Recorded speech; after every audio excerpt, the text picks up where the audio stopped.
Phillies' claim to the start on opening night. A line drive earlier this month against the Cubs put his streak in jeopardy. Oh my goodness, the ball to the front side of the mound. Felix is hurt, and hopefully Felix is going to be all right. Tonight, he'll face the guys from the Windy City again, looking to prove he's ready to go. We're counting down to Mariners baseball next on Root Sports.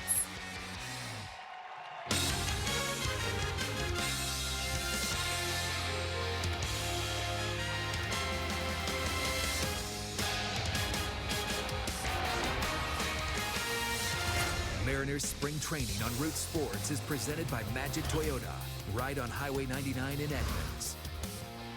Well, just a few games left in Arizona before the Mariners head north, and tonight they battle the Cubs in Peoria as we get set for Cactus League Baseball on Root Sports. Good evening, everyone. I'm Jen Mueller alongside Ryan Rowland-Smith. We are counting you down to first pitch. We are also counting down to opening day. And Ryan, I think I started stressing out about my outfit, I don't know, like a week and a half ago. So I'm a little stressed out for Thursday, but you've got to be much more excited. Well, I'm excited. I'm still stressed out about the outfit, too. Well, you got to get the right tie and the combo. Exactly. Yeah, thankfully we have people for that. That's right. But overall, it is something to be excited for. It is, yeah, it really is. I mean, this is a really excited time. There's a couple of rookies who are going to make their first opening day roster, and no one does it better than Safeco Field. No, nobody indeed. That red carpet is pretty impressive. As we take a look at tonight's game, our Lexus pitching matchup shows that Felix Hernandez is making his second Cactus League start, because back on February 26th, Felix took a line drive off his pitching arm when facing the Cubs in his only spring training start. If all goes well tonight, Felix could make his 10th straight opening day start, his 11th overall on opening day. So, Ryan, as we're watching tonight's game, what kind of things will tell you that the King is ready to pitch again in 5 days? Well, the big telltale sign for a guy like Felix Hernandez, again, he's done this a lot. This isn't his first spring training. We all know that. He knows what he needs to do to be successful. But the big thing for me to look for, and this is what that staff, Mel and Scott Service, are going to be sitting in the dugout watching around the 50, 55, 60 pitch mark. How is he finishing off hitters? How's his tempo in between pitches?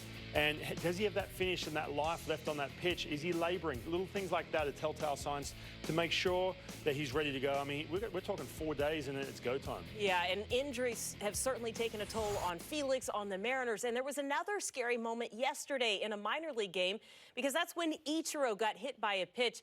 For more on his condition, we get down to Peoria to hear from Dave Sims and Mike Blowers.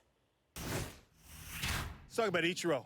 Little scary moment, minor league game. He gets hit in the helmet, and it's on Twitter, and everybody's going, oh, my goodness, how is he? It's one of the hazards when you go to the minor leagues. I can tell you that. A lot of these guys throw hard, maybe not the best control.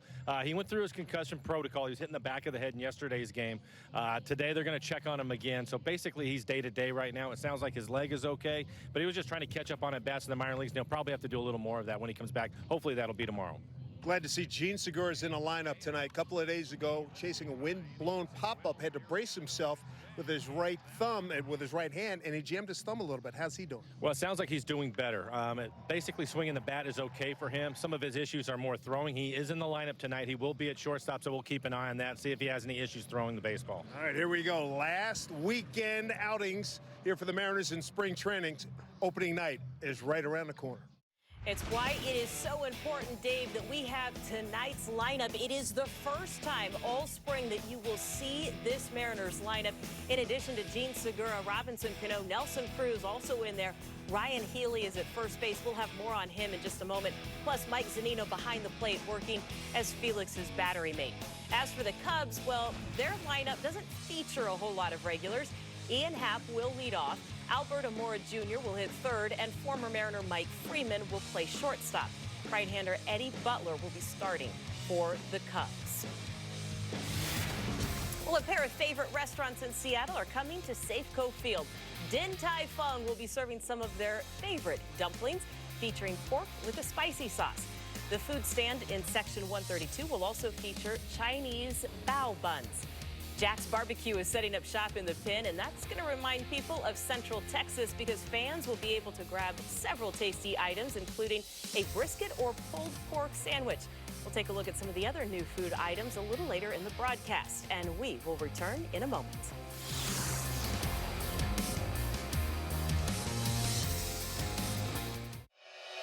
From icons of the sport.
It's brought to you by Bill Corum's Puyallup Nissan.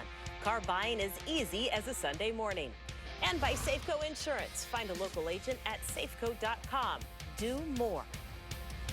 Well, during the offseason, Jerry DiPoto acquired Ryan Healy to man first base for the Mariners. Now, his spring got off to a slow start because of an injury and just a lot of missed time. But, Ryan, now that he's back out there, what kind of impact can he have? He can make a huge impact, and this has got to be probably the most exciting move for me that Jerry DiPoto made all offseason. He's a young guy, he's 26 years old. He fits right into that young core of players who are putting up numbers right now, but are the core of the future of the Mariners. And you look at Ryan Healy, and this is the thing I'm most excited about in his year 3 season. You're 271 batting average, 25 home runs down there in Oakland. But right now, he's starting to creep into that 3rd year where that on-base percentage starts to creep up with power hitters like Ryan Healy. So look for him to start controlling the zone a little bit better, getting him more 2-0 counts, and you're going to see those home run totals start to creep up. So I'm excited to watch him this year. Yeah, and he is a very fun, personable guy in that clubhouse. Makes a difference, doesn't it? Yeah, it does. He's going to be very entertaining to talk to. Here is a look at the upcoming schedule for the Mariners. They face the Padres tomorrow in Peoria, and then wrap up their Arizona schedule with a game against the Rockies at noon on Tuesday right here on Root Sports. And from there, it's back to Seattle for the season opener against Cleveland on Thursday. Our coverage from Safeco Field starts at 6 p.m. That's followed by a pair of day games on Saturday and Easter Sunday against the Indians. And starting in April, Mariners All Access officially returns. You'll get to know Dee Gordon and see how Nelson Cruz reacts to me driving him to the ballpark in his brand new car. Mariners All Access debuts April 1st. For your local programming schedule, visit rootsports.com. We have talked about Felix Hernandez making just his second start of the spring. It is time to get you out to the ballpark and get you ready for first pitch with the guys calling the action, Dave Sims and Mike Flowers. Guys? All right, Jen, thank you very much. We got a full house here tonight at Peoria as Felix makes his second start of the spring. Got to be excited about that, and hopefully this will lead to him being the opening night starter coming up on Thursday back home in Seattle. Felix coming off a 6-5 campaign last year, 16 starts, injury plagued, 4.36 ERA. He's got 2,502 innings under his belt, Mike, and he's in the process. He's in an interesting stage in his career. He is, and I had a conversation about that with Mel Stottlemyre, and Mel was talking about him and just the different adjustments that you have to make, and it happens to everybody as you get older. You mentioned all the innings that he has pitched. Really has been doing a fantastic job for the Mariners throughout his career, but there are some changes that need to happen. And for Mel, he'd like to see his curveball a little bit more. We use his fastball. We talked about him maybe doing the quick pitch and changing things up a little bit on the mound also. So we'll see where he's at tonight. You mentioned that this is going to be his second start. He did have a start in the minor leagues. Fly ball left field, driving Heredia back on the track, and that thing got out. Ian Happ with a first pitch home run. He had 24 home runs for the Cubs last year. Chicago's got a 1-0 lead. Felix's last official start was against these Cubs on February 26th. Well, Felix just trying to get ahead with the first pitch fastball of the game, and Happ takes advantage of it. Probably belt out over the plate. That might have been a spring home run. Don't want to take anything away from Happ, but I thought that was going to be a fly ball when he first hit it. So did Heredia. Batting in a 2-hole is Tommy La Stella. But for Felix started a minor league game before this start. That was back on the 19th. On Monday, yep. Yeah, he went 3 innings through 38 pitches, and Mel was saying that he'd like to see him go 60-65 pitches tonight. If he's able to do that, then that sets him up for his first start of the season. He'll be probably in that 80-85 pitch range. Tommy La Stella, the second baseman, 295 on the spring. And he skies one. Here's Mitch Haniger settling under it. And there's one away. Felix, of course, took the liner off. It was around his elbow area back on February 26th off the bat of catcher Victor Caratini. Victor Caratini is not on premises tonight. So 1 out, a run in. Bring up Efren Navarro. Many of the big boy names you're used to seeing with the Cubs not here. They have split squad action tonight, so no Wilson Contreras, Rizzo, Zobrist, Russell, Bryant, Schwarber, or Hayward. Efren Navarro, beg your pardon. We know him from his years with the Angels, 4 years there. Last year with Detroit, 23 games, hit .230.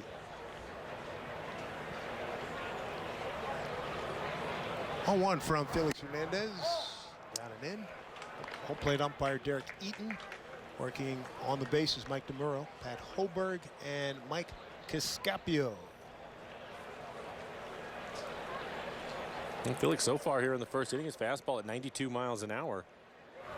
That's pretty good. That looks like a changeup.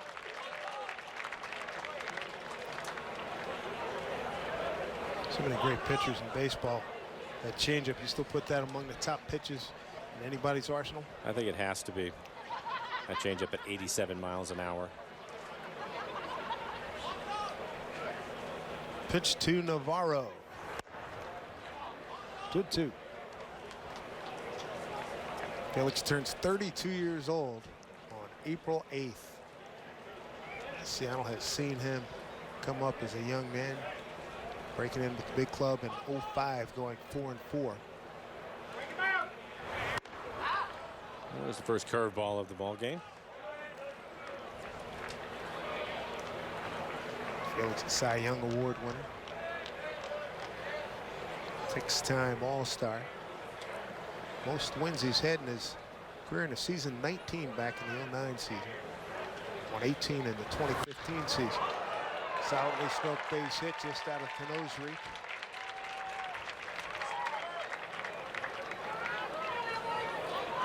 Get another fastball at 92. We'll see the location. Set up on the outside corner, probably middle away.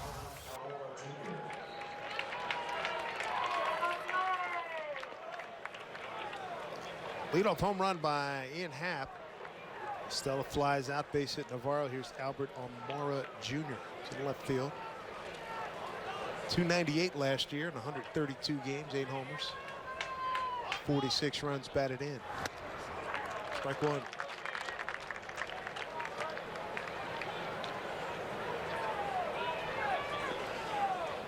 Cubs Central Division champs last year, 92 and 70.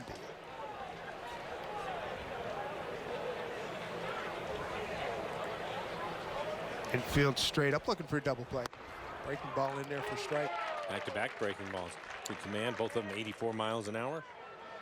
I thought it was interesting talking to Mel and Felix, and especially in today's game. Talk about numbers a lot and scouting and all the guys, mechanics in general, especially with James Paxton and how involved he is with that. He was talking about Felix, and he was saying in the bullpen, when Felix is having his bullpen, that he has such a great feel for making the baseball do what they want to do. In other words, Mel can ask him to do something with his fastball, to either sink it or cut it a little bit, or mess with his changeup and throw his curveball in different areas and spin it. And he said that Felix has such great feel for those things. It's different than a lot of pitchers where he doesn't think mechanics as much. He just has a feel for the baseball in his hand. That's something we've seen a lot over the years with him. That's where originally he was a fastball curveball, and that's how he came up with his changeup. And that's a rare talent. 74 degrees. It seems unusual to see Felix without the long sleeves. I was thinking that when he took the mound this evening. Here's a 1-2 pitch. Chop foul. That's some serious talent to make a baseball at this level. Yep. Do everything you want it to do. It's like you're back in wiffle ball, Michael, back when you're 7 or 8 years old. Yeah, but I just liked hearing that because it's a rare thing in today's game. You talked about mechanics so much and spin rates and all these other things that for these guys to make themselves work, and especially overpowering the baseball at times. So many guys throwing 95 plus, and to hear that it was a pretty neat conversation. Oh, that's a pretty good curveball right there. 1-2. Mariners come in with a record of 13, 14, and 2. The Cubbies at 17, 11, and 3. Mariners playing to a 5-5 tie against the White Sox yesterday. Swing and a miss struck him out. First K tonight for Felix. And a good fastball, 91 miles an hour. And a late swing, and the biggest reason why I think is because he really mixed it up. A lot of breaking ball, slider, curveball, and after fouling the curveball down the line out in front of it, he's late on the fastball. Right on the inside corner. Good pitch. Brings up Mike Freeman. Spent some time with the Mariners. 13 games in 2016, 16 games in 2017. 4 games with the Dodgers, 15 with the Cubs last year.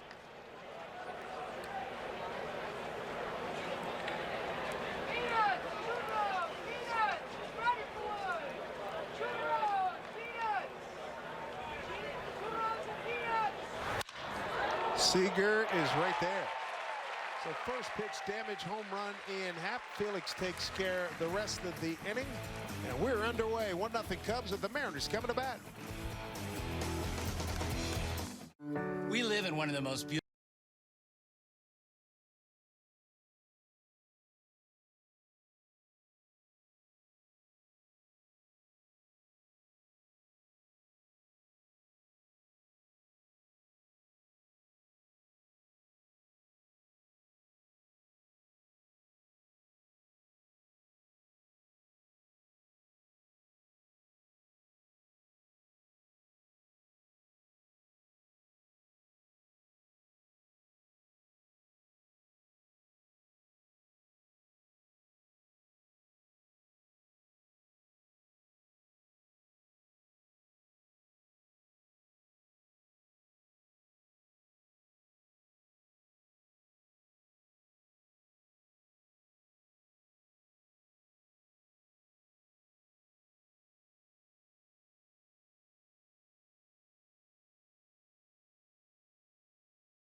over here in Peoria, 1-0 Cubbies as the Mariners get ready to swing it. So we take a look at the Mariners lineup. This is pretty much what we're going to see during the course of the season. Yeah. The way Jerry Dakota was constructing this ball club. Yeah, and I think really it's the first opportunity that Scott Service has been able to put this lineup together. The good news is the Mariners are starting to get healthy, so a number of the guys, Segura, Cano, Cruz in the lineup, Healy, who started slowly because of injury, back in the lineup, Haniger, of course. It'll be fun to watch these guys. They'll probably play, I would imagine, 6, 7, maybe even 8 innings. Absolutely. Scott said he wants to get him back in there tomorrow for a couple of at-bats as Eddie Butler delivers the first pitch to D. Gordon. Gordon, outstanding spring. 327, 3 homers, 7 RBIs, 2 for 3 on the base paths. He's got 16 hits. He's thrown a runner out at home, a couple at third. He's looked great in the outfield. Well, the other part about it, too, is I remember at the beginning of camp, Scott was talking about him, and he said that D. Gordon went to him and said that he wanted to play a lot in the spring, mostly because he's taking over a new position. Well, he has done that. He's going to end up with 50 at-bats after this plate appearance right here. So 16 for 49. yeah, right he's played a lot, and it's really played well. You got teammates saying, hey, he's going to win a Gold Glove. Wouldn't be surprised. 3-0. And a 4-pitch walk. The thing that's great about D, he can fly, brings an old school flavor. Ricky Henderson, Tim Raines, going back to Maury Wills.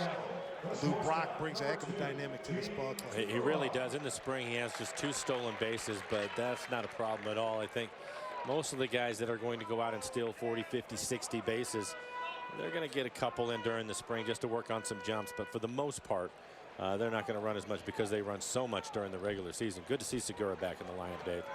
Oh, no question about it. Fans, you're going to love watching D. Gordon run. Segura, as we talked about in the pregame show, thumb issue. He's got it taped up pretty well. Saw him as he was coming off the field from batting practice. Your thumb, is it good? He said, it's good enough. And he's a gamer. He's got to really be hurt to be out of that lineup.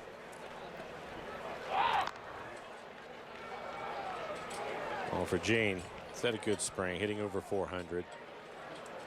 A couple of home runs, and the report is that the thumb actually bothers him more throwing than it does swinging the bat. So we'll keep an eye on that when he's in the field today. He is starting at shortstop.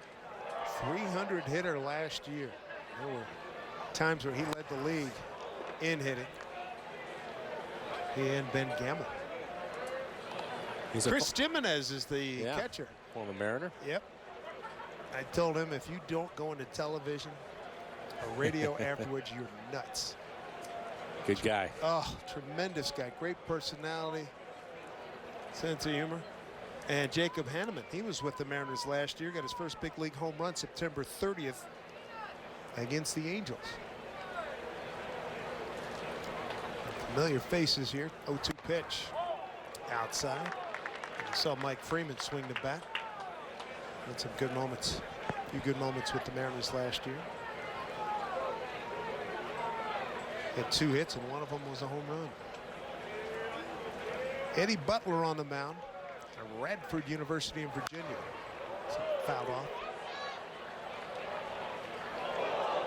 We're talking about Segura hitting 300. He's unique in today's game. He just finds a way to get the barrel of the ball. He will use the entire field. Has some sneaky power. Can steal some bases for you. He's got a good arm, as he showed in that just exquisite demonstration of defense down in Houston over the series game that he made a couple plays to get it into extra innings and keep the Mariners in position to win a game. I think that's one of the things for Scott that'll be a priority this year, is because he plays a premium position and he's such a good offensive player, is to keep him healthy. A couple of stints on the DL last year. Played in 125 games. Like to get him back to that 145, 150 range, I think. Yeah. No question.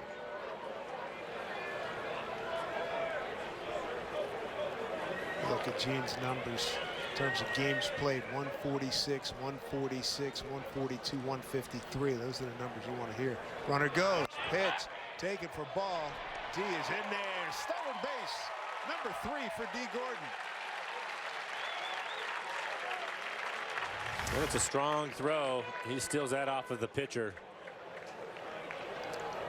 Good throw by Jimenez. Yes. So 2-2. to Segura. Plus speed at second base. You got Robbie Cano on deck.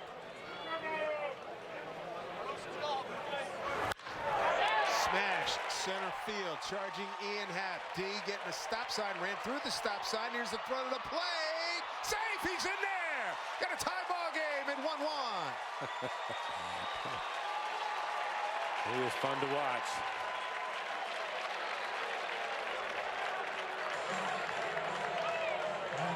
He was determined. He was scoring that run on the throw. Segura goes to second. RBI for Gene, his 10th. Tough play for Scott Broch's third base coach. There's a couple of things involved in this one. You have your fastest base runner out there, obviously, but Scott also knows there isn't anybody out yet, so do you want to take a chance? Strong throw from the center fielder. And so Scott was working down the line. There you can see the strong throw, trying to hold him up, but it was just the speed and the great slide, diving wide of the plate in the back corner. Terrific play. And a good job by Derek Eaton, the home plate umpire. He was in outstanding position to see that. Here's Cano.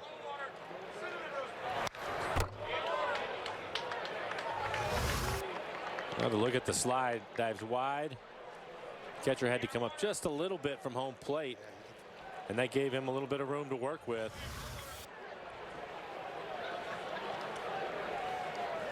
That was one of the light and limber young men trying to score, because anybody carried a beer truck on his back wasn't going to make it. Why are you looking at me? I'm looking in the mirror too.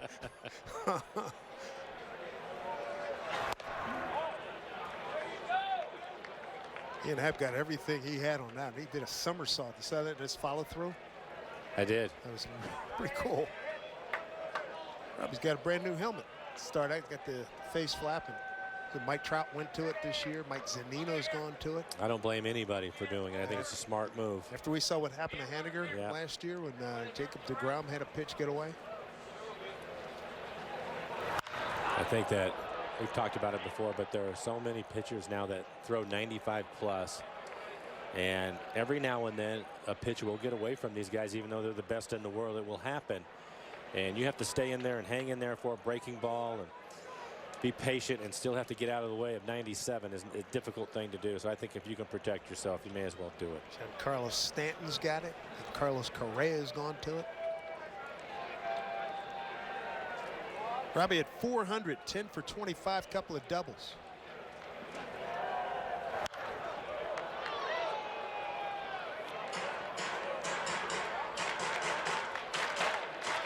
Mariners' last game here as the home team.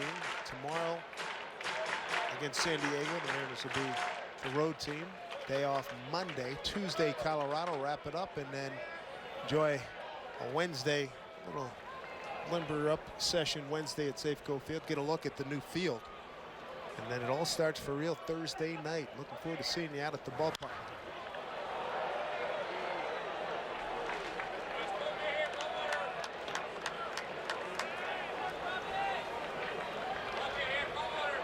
Obviously had his hamstring problems. Glad to see him back. Raring to go.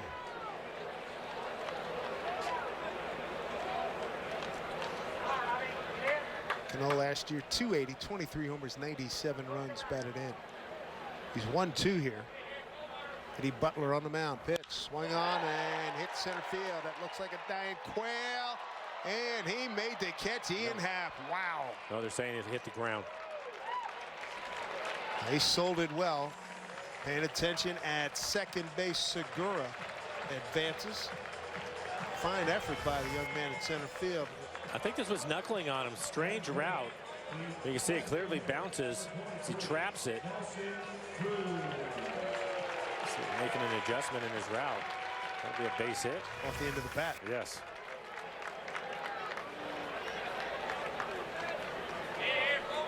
So Cano with his 11th hit. There's Nelly, 3 for 19, 1 homer, 2 runs batted in. So you're not getting a lot of at bats. You know, had any problems with the quad. He says, I'm good. Feel good. Ground ball, second base. Turn an easy 2. Mariners do tie it up. RBI Gene Segura. D. Gordon scores after stealing second base. Got a 1-1 ball game here as we have 2 down now. And that'll bring up 2-1 ball game as Kyle Seeger comes up, scoring on the play.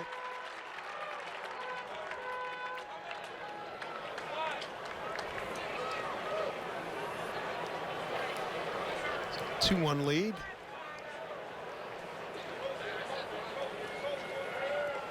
Broken bet double play by Nelly. Here's Seeger, 293. Homer, 4 runs batted in. He's got 3 doubles as well, 12 for 41.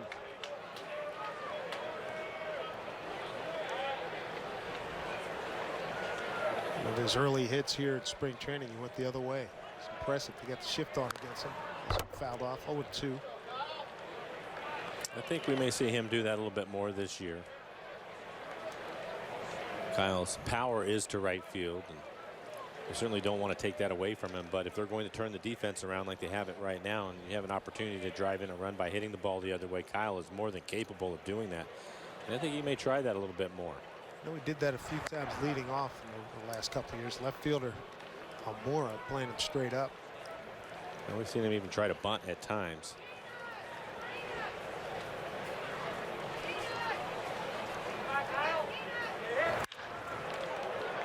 Tommy LaStella out short right field. Throws out Seeger. Couple runs, couple of hits. 2-1 Mariners. So we go to the second inning.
Arizona, to be exact. Who's that getting a cameo? Producer Curtis Wilson. Taking in all of the sights, northern Arizona. You autograph anything out there? I'm just glad to see that he's hydrating. Don't stand under that rock. Thinking the same thing, right? Good gust of wind. We got an issue. Felix Hernandez, first pitch. Gave up a home run to Ian Happ. Wound up giving up a run on 2 hits. His former Mariner, Chris Jimenez, with the Mariners back in 2010. 24 games, hit .203 with a homer. 6 runs batted in. We saw plenty of Jimenez last June 15th at Minnesota. He was with the Twins. He went 2 for 4, 4 RBIs, and 2 of the hits were home runs against Ariel Miranda. Kirk Neuenhuis joins us right now. Kirk, Dave Sims, and Mike Flowers up in the booth. How you doing? Good. How you guys doing? Doing well. You're on a hot streak, man. Going the other way. Couple of bombs. Yeah, I'm good trying. for you. Yeah, thank you. Appreciate it. What's working for you now? A little bit slow at the start of spring, and you're really hot right now. Yeah, I mean, I missed 2 weeks there with the hamstring, so it was a bit of a challenge to get, timing back and stuff like that. But, thankfully, it's kind of a long spring season, it feels like. So, yeah, it was good to get back out there. It's fun to be a real baseball player again. What do you mean by that, a real baseball player again? Well, instead of just standing there in the training room and getting treatment, yeah. But you're healthy, completely healthy now? Yeah, feeling great. Feeling great, thanks. Bounced around with the Mets and Milwaukee last year. Coming off the bench, what's that experience been like for you the last couple of years for you? Oh, it's a different animal, you know. You always come up. You never come up through the minor leagues coming off the bench, really. You know, it's always starting playing every day. So when you get to the big leagues and you don't play every day anymore, you know, certain situations, it's a different animal. You really got to be on the top of your game mentally. I think that's the biggest adjustment. When you're coming off the bench, I know for myself, when I had to do it when I was a younger player, it was really difficult. But as I got to be in the league for a little bit longer, for myself, I just wanted to get on the fastball right away. What's your approach when you're coming into the game? Yeah, I mean, yeah, stay on the fastball. That's pretty good advice for sure. But no, just be ready to hit from pitch number one. You know, I think that's the biggest thing. Is early in my career, especially pinch hitting, I took too many first pitches, and you know, you just don't have any room for error after that. So you don't really give yourself a good chance. Nice to feel comfortable. Nice. That's what being a veteran, right? You know that now. Now you just put it to use. Yeah, that's right. Easier said than done, but that's what you try to do. That's it. Compared to other camps, how's this one been overall, outside of you being hurt early on? Good. It's been great. You know, great group of guys. It's been a lot of fun. You know, outside those 2 weeks where I was just, you know, sitting in the training room, it felt like. But no, I do a great job here, and I'm thankful and happy to be a part of it. A lot of folks in the National League saw you, but when you're healthy and things are going well for you, what's the best part of your game? You know, I think just overall, you know, everything. I don't think anything really sticks out. It's just really just being ready to play every day in different situations. I think that's something that I've learned over the years is, you know, whether it's, you know, half hour, an hour before the game and Skip comes in and tells you, hey, you're starting tonight, you know, or you're starting today, you know, somebody got hurt or something like that, you know, late scratch or whatever. You got to be ready to play all the time, no matter what. So I think that's the biggest thing I've learned. Well, Kirk, I'm glad you're healthy. Stay hot. We appreciate you joining us here, man. Thank you so much. All right, thank you, guys. You bet. Kirk Neuenhuis joining us. 3 home runs in the last 4 games for him. He has been really hot. I like the fact he was using the whole ballpark. 2 of them, I think 2 of the 3 went opposite way. We saw one on TV the other night. Left center. Ryan Court, third baseman for the Cubs. 1-2 pitch from Felix. 2-2.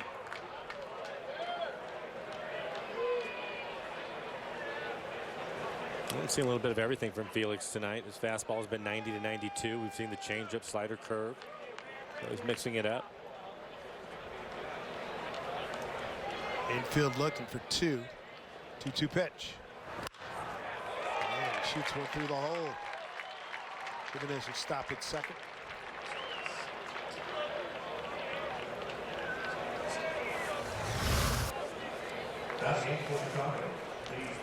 See Mike Zunino when he set up, he wanted that pitch probably down out of the strike zone. And then a belt high.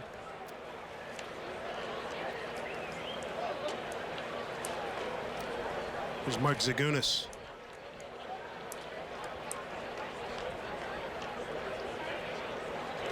Zagunis, a 3rd-round pick back in 2014 out of Virginia Tech.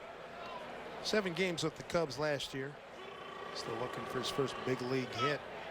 0 for 14 with 6 strikeouts and 4 walks. He's DHing tonight.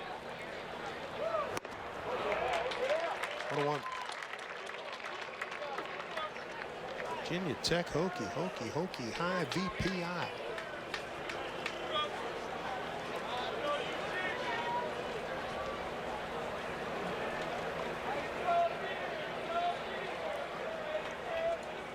One pitch.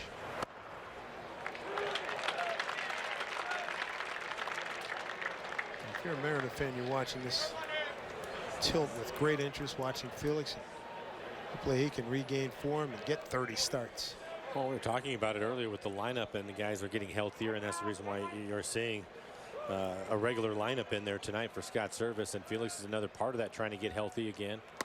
Mentioned that outing on the 19th on Monday where he threw 38 pitches, again trying to get to 60, 65, and This is a big moment for the ball club. Get Felix back in there so in his first outing he can go at least 80-85. That's something that Scott Service has talked about, and that's where Mel wants to see him. So hopefully he can get to those 60 pitches in good shape and feel good about his outing when he's done.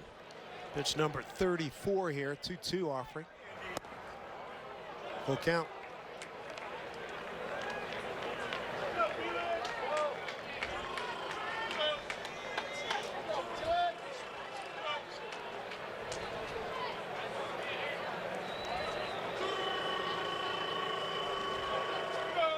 See if you can put him away here. Full count. Zagunis batting in the 8 hole.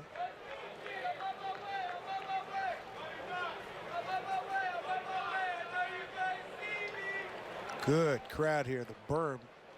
Not another square inch available out there. 3-2 pitch. Hit the Cano, the Segura. There's one across the bag, dug out by Healy. Double play. Jimenez the third, just what he needed.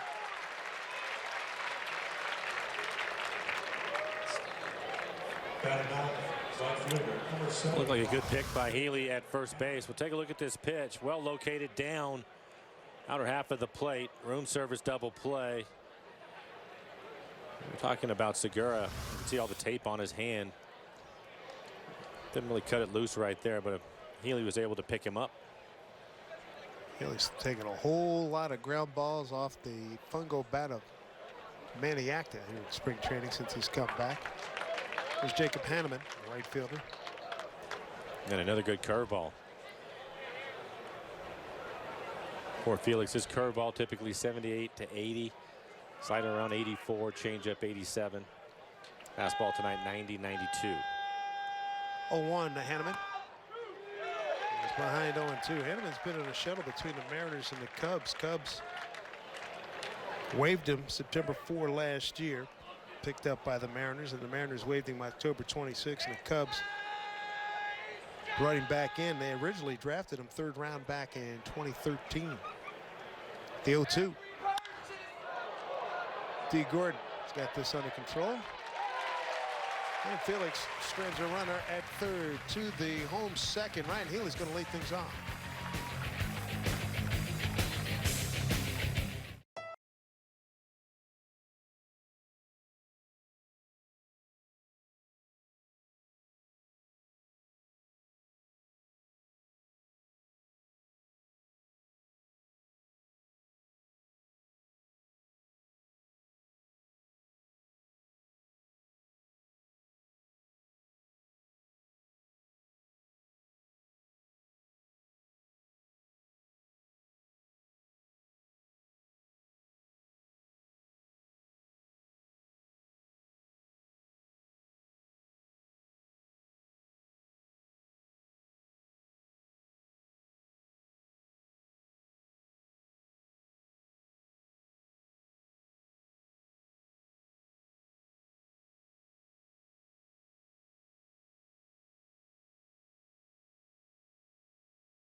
Sell out.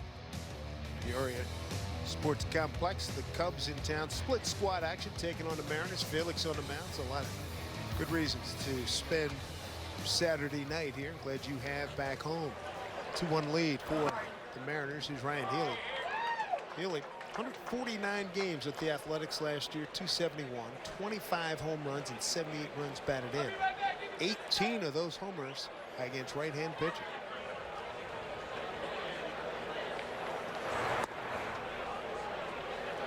Eddie Butler continues on here for the Cubs.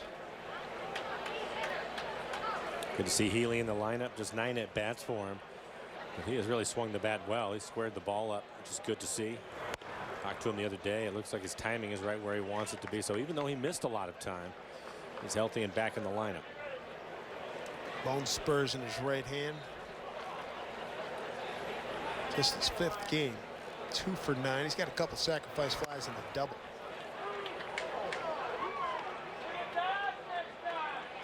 He's also lined out a few times. Yes, he has.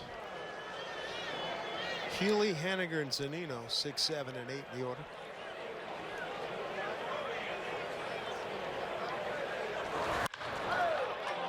Third baseman Ryan Court gobbles it up, throws him out. 1 away here in the second. Here's Jim Mueller. All right, thank you, Dave. Here at the Ford Sports Desk, we are taking a look at where you are rooting on the Mariners tonight. It is #WhereIRoot, and it gives us permission to use your photos on the air. And, Joe, I would have hated to miss out on this photo. You got the bobbleheads, you got the cutie patootie right there watching the Mariners game. Aaron is in spring training. And sad that they have to go back to snow, but what a fantastic trip it's been. Ryan's making some tours of the ballpark. He made it to Wrigley Field, which is fitting because the Cubs are playing tonight. Now you can go and watch how this game turns out as we get it back out to Peoria. Dave? All right, Jen, thank you. Here's Mitch Haniger on fire. Beginning of last season, 342, 4 homers and 16 runs batted in. Off to a slow start here. He's coming off of tendonitis in his right hand as that play is made. 2 down. First baseman from Navarre. That's the way to stay in front of it. No problem at all. Give that kid a contract. Nonchalant, just getting warmed up. He'll start bringing the hard stuff as we move a little. Well, looks like Robbie's glove on his hand. Here's Mike Zunino. Batting practice started. I was in a conversation. I heard this loud pop. And it was Mike Zunino. Had about 3 balls out. I said, it's starting to sound like Nelly's BP. I told Nelly about that. I said, hey, all the ups and downs this kid's going through. He has arrived. Yep. He gets it. And he's coping with everything that being asked of him. He's relaxed. 3 home run night. Earlier in the week. And it was interesting hearing Jerry DiPoto say he loved his best at bat was the 4th at bat where he's behind an account, worked it to a favorable count, and hit a hard base hit. Hardest hit ball that night. I said the same thing to Edgar when we were talking to Edgar the other day, and he agreed. He just likes the fact he was inside out on basically a fastball middle end and lined it over the second baseman's head. Didn't panic when the count was against them. Mariners go 1-2-3. When we come back, we'll talk to skipper Scott Service.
Felix on the mound. Scott Service joins us right now. Skip, what do you think of your hurler to this point? I think it's he's a little amped up tonight. He's overthrown a little bit. He hasn't been out there in a long time, but fastball's got good life. It just hasn't got the feel yet for the off-speed pitches early in the count. But he looks healthy. He looks good. One of the things I talked to Mel about with Felix is he said he wanted to see his curveball a little bit more. It looks like he's throwing it, and as you mentioned, one will kind of roll up there, and then the other one will have a little better bite to it, but at least he's throwing it. Yeah, no, it's a little inconsistent right now. I think he and Zunino talk between innings. There's a good curveball. But he and Z talked between innings, and Z was just trying to slow him down. He's like, hey, how about 85% instead of trying to go 110%. So hopefully he'll settle in here and have a couple nice, easy innings. Scott, it was nice to walk in and see the lineup today, almost as close to a regular lineup as you're going to have. Yes, it's been a long time coming here. The last few weeks have been a struggle to get all these guys out there, but they're feeling better. It is nice to write the normal names in the lineup and see them out there tonight, and hopefully here let's play again tomorrow, and then we'll go from there. One of the things I noticed during BP, and you had it when you had your media session on, you had a T-shirt for Mom Foundation for Braden Bishop. You tell the folks about that, your involvement. Yeah, Braden shared his story with us early in camp, and he's gone through a lot with his family situation. Certainly, what happened with his mom. She has her early onset of Alzheimer's disease, and he's gone through a lot the last couple of years. And I think the story really hit home with a number of guys, and certainly myself. So, came up with the idea. He adjusted the logo a little bit on the T-shirt, so it's got the Mariners, the compass insignia behind it, and the For Mom slogan. And I had T-shirts made up, gave them all the guys today, and they stepped up and they donated back to his foundation, the For Mom Foundation. So we had a nice envelope full of some extra cash to go towards that cause. That's great. Also, can you update the folks on Ichiro? I know he stayed around and he took BP and did some fielding and everything today. Yeah, Ichi looked better today. Obviously, he got hit in the head yesterday, which is, you never know what's going to happen. Sometimes you get on the backfields in those minor league games. But he took BP, felt better today. Maybe in the game tomorrow, not quite sure yet. He's not 100% with that calf issue yet. And we all know what Ichiro can do. I'm not worried about him in the outfield. It's just more of trying to get some timing with him and get some at bats. But he may be in the game tomorrow. I'm not quite sure. We'll see how he feels in the morning. Scott, we've talked a lot about all the players and things that are going on in camp, but one of the other things is nice play by Helios staying in front of that. Oof, very nice. But your coaches, guys in different places, how's that working out? Are these guys ready to go? I know I've talked to Scott Brochus a number of times about coaching third. How do you feel about your new coaching staff and whether you guys have moved around? I feel good about it. Scott, he's coached third base a lot. All the years he was coaching college ball, and no issues there. Obviously, the game at this level is a little bit quicker, but he's certainly comfortable, and he'll do a good job over there. Chris Prado's done a nice job at first base and working with our outfielders. We have a different model with our coaching staff in the pitching department. So that's coming along very nicely with Mel Stottlemyre, Jim Brower, and Brian DeLunas there. So having Manny Acta next to me on the bench has worked out well. Manny's got a ton of experience, so it's been a good camp. All right, Healy, it looks like he's got a little blood down there. Might have taken a fingernail or something off. Maybe a seam got him. Yeah, that's what it looks like. That ball was hit pretty hard. We're looking at the replay right now, Scott. It looked like he did catch his bare hand when he stayed in front of it. Yeah, he knew it right away. I can't even describe this. Yeah, right? Normally I'm out on the field right now, but I'll stay here talking to you. Yeah, I appreciate that. Rob Nodine's got it handled right now, but it's never ending. We can't get to Seattle quick enough. To that point, tell the folks how you found out about Ichiro yesterday. We were playing the White Sox over in Glendale, and one of our trainers whispered in my ear, Ichiro got hit by a pitch. I said, oh, okay, is he okay? And he opened up his phone, and Ryan Divish from Seattle Times had it on Twitter. So I actually looked at the pitch hitting Ichiro in the head there in the dugout during the game, which is not very not comforting. It wasn't at all. But it's technology nowadays, and everybody's on top of it. So I had to give kudos to Ryan Divish. All right, Divish getting a little pop here. Yes, yeah, not too much though, because we don't want him to get a big head over this thing. Hey Scott, last thing for me, and you mentioned it this spring and how different it has been. Is that going to, and I'm talking about just the regular players on a daily basis, affect the way that you're going to be able to put your lineup together the first couple of weeks of the season? Well, fortunate for us, and if you look at our schedule, there's a bunch of off days early on, and that will help our guys a little bit. They have not been out there 3, 4, 5 days in a row. One of the things coming into this camp is I wanted to make sure we were fresh when we left camp, and I had a master plan to let that happen. But unfortunately, with the injuries, didn't really get to play it out that way. But on the flip side, they are fresh. They will be ready to go. I feel pretty comfortable, guys. Timing-wise is pretty good. Both Cano and Cruz were down in the minor leagues yesterday, along with Healy, getting some extra at-bats. Mitch Haniger was down here the other day. So I feel really good about where we're at, and the off days early in the season will help us a little bit. Dress warmly for Thursday night, a high-low of 56-42. It'll be nice and toasty at Safeco Field. Yeah, buddy. I know our fan base is excited to be in there. It'll be just warm enough for us to beat up on the Indians, I hope. Absolutely. I like the way you talk. Scott, thanks for your time, man. Appreciate it. Sounds good, guys. Have a good night. Thanks, you too. 2 balls, 2 strikes, 2 outs. I like the way he said he had a master plan. Have to make adjustments on the fly sometimes. That's what it's about. Swing and a miss. Felix strikes out Navarro. 2 strikeouts in a 1-2-3 inning. He's through 3 with a 2-1 lead.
Here in Peoria, breaking ball to Guillermo Heredia, leading off the 3rd. 243, no homers, 2 runs batted in. He's got a triple and 4 doubles.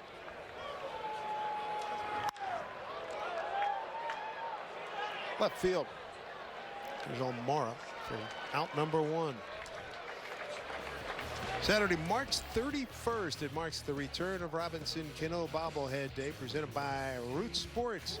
Free to the first 20,000 fans. Plus, hidden in 10 of the bobblehead boxes are golden tickets. Good for round-trip air travel. That's for 2, courtesy of Alaska Airlines. So log on to Mariners.com for your tickets. D. Gordon, walk, stolen base, run scored, first inning. Nice breaking ball from Eddie Butler.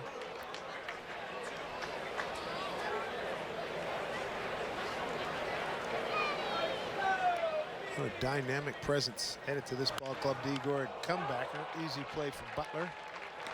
Shovel, underhand pass there, 2 down. Yeah, if he missed it back in the first, a great slide by D. Gordon into home. Scored the first run for the Mariners. That was after he stole second base. Segura picked up a base hit to drive him in.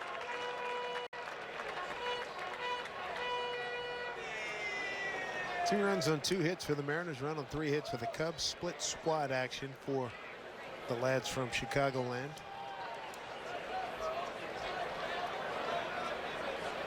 Butler in his 2nd year with the Cubs, he went 4-3. First 3 years in the bigs with Colorado back. Starting at 14, he went 1-1, then 3-10, then 2-5. 27 years old. Virginian out of Chesapeake.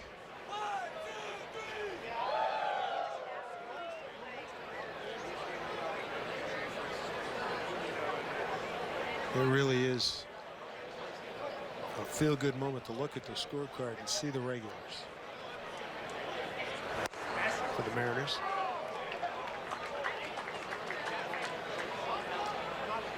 Just a matter of getting some guys to start to pick it up. Mitch Haniger, Nelson Cruz. 3-1 here to Gene. 2 out, nobody on. Robbie Cano on deck. And I think for Scott, he wanted to see guys like Haniger and Healy in the lineup to get their at-bats. I don't think he worries about Cruz and Cano as much because of their track record, and Segura pick up another base hit up the middle. Oh no, I don't think he's worried about it, but just the fact that you just want to see him get the hits, but they're right. They're not. Right now, not he just wants them in the lineup healthy. Yeah. And like he said, he gets a text and he sees an opponent that's got in the head. That he sees Healy tonight. I mean, come on.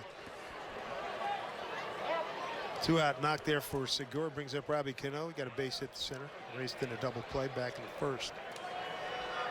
Game started. Ian Happ, first pitch, home run left field. 1-0 Cubs in the home first. RBI Segura. Another run scoring in a double play.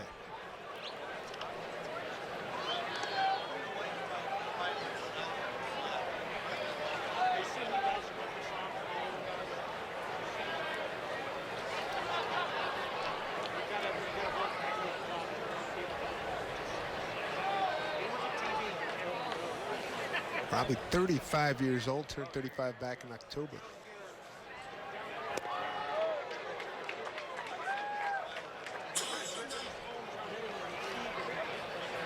Another guy you can pretty much count on. He's healthy. He's going to play 155 plus games. He'll play 155 games even when he's not healthy, and we know That's too true. well. Yeah. What was it? How many years? That's what, 2 years ago, 3 years ago with the hernia he played and hit well. Yep. Couldn't run, but he could still swing it. 1-1 pitch. Advantage Cano right now. 2 balls, 1 strike. Robbie 275 first half last year, 286 in the second half. There's Nelson Cruz on deck. Robbie hit 17 of his 23 home runs in the first half of the season with 60 runs batted in. Chased the high heat. 2 outs with Segura at first.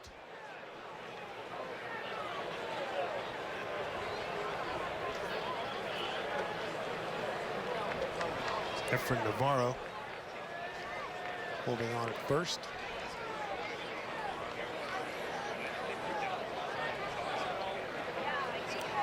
2-2 pitch. Spoiled it, got it out of there. He's one of the best at that. Very good pitch. Pitcher's pitch on the outside corner at the knees. Borderline strike. He just fouls it off, gives himself another chance. Makes it look easy too, doesn't it? And it's not. Precise.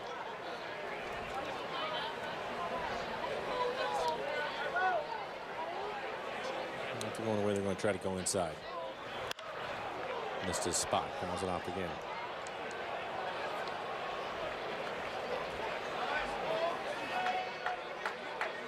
He did finish strong last year in September, hit 315.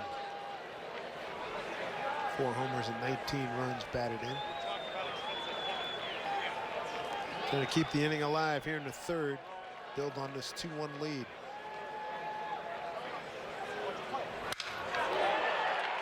A broken back ground ball. Tommy La Stella throws over to Navarro. The run's a hit. No errors and a man left. 3 complete here in Peoria. 2-1 Mariners.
had the right hand, right arm really heated up. Good catch with Dad. His night is done. At least that part of his throwing night. So we welcome in Ryan Rowland-Smith as we continue on the topic of pitching. The subject matter, Felix Hernandez, your thoughts through 3. Well, you knew he was going to be excited. First couple innings, knowing him, he couldn't wait to get back out there. But I feel like third inning, he settled in. And Mike mentioned the velocity, too. He's been 90, 92. That's encouraging. He's got some life on that fastball. He's slowly started to settle in with that breaking ball. And, starting to finish guys off with 2 strikes, which is massive. So he's at pitch number 51. I think the telltale signs, if he's going to be ready for opening day, is going to be this next 10 to 15. And probably, Ryan, how he feels tomorrow, wouldn't you guess? Yeah, 100%. And the whole 4 days leading into opening day as well, how does he feel after that bullpen session on day 2 or day 3? They're going to be watching that pretty closely. Hey, when he's out there, and you mentioned his breaking ball, and Scott even talked about it too, he's been inconsistent with it. Is there a particular reason why or something that you see, Ryan? I think, the first couple innings, again, when you're excited and you're amped up and, like he was the first couple, starting to pull off that pitch a little bit, you're not getting that good extension out in front, especially with 2 strikes.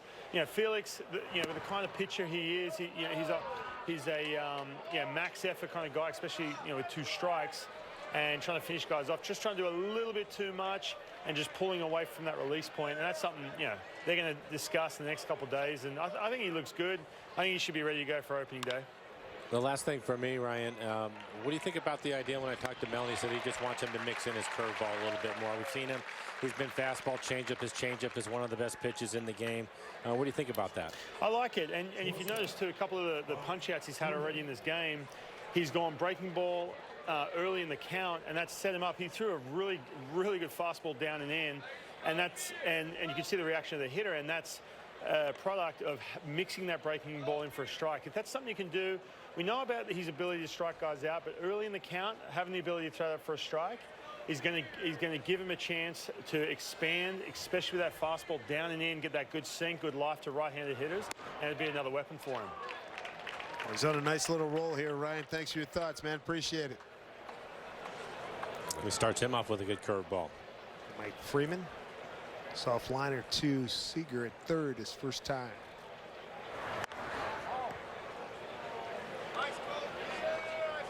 So 57 pitches. We're in the 4th.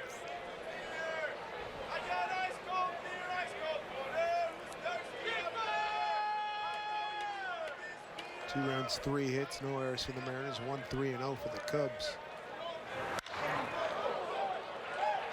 Base hit. Freeman gone for 2, and he's in there.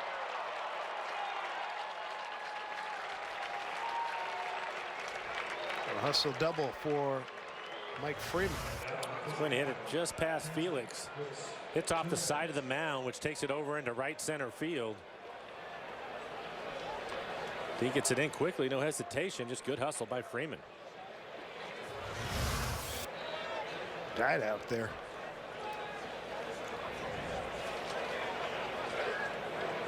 Runner in scoring position. 1 out. There's Chris Jimenez. Walked in a 3-2 pitch, leading off the 2nd.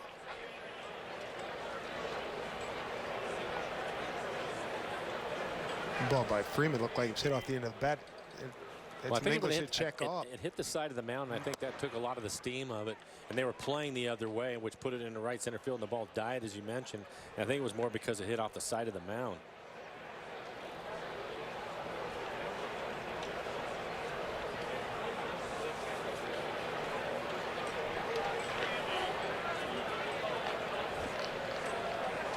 Jimenez well traveled in his major league career.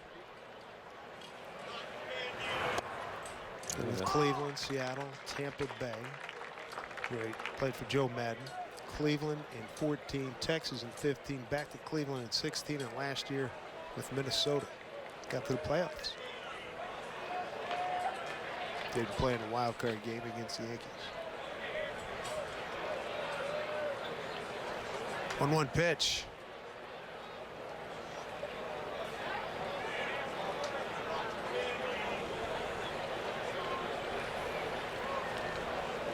Mariners have action in their bullpen. 60 pitches now for Felix. Again, at the start of the game, Mel Stottlemyre telling me he was going to be in that 60-65 range today, building off the 38 that he had in his last start. Another good fastball. Good location.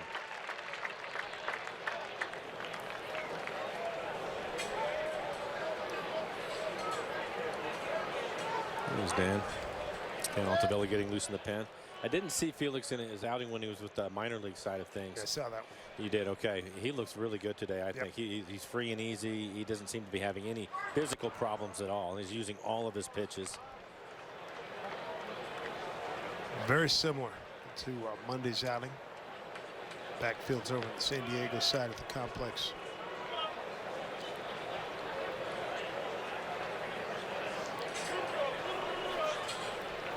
It's 2-2 here to Jimenez.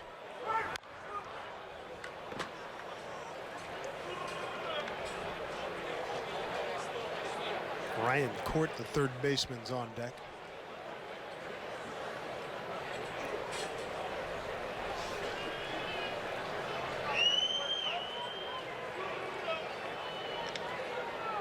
Here comes the 2-2.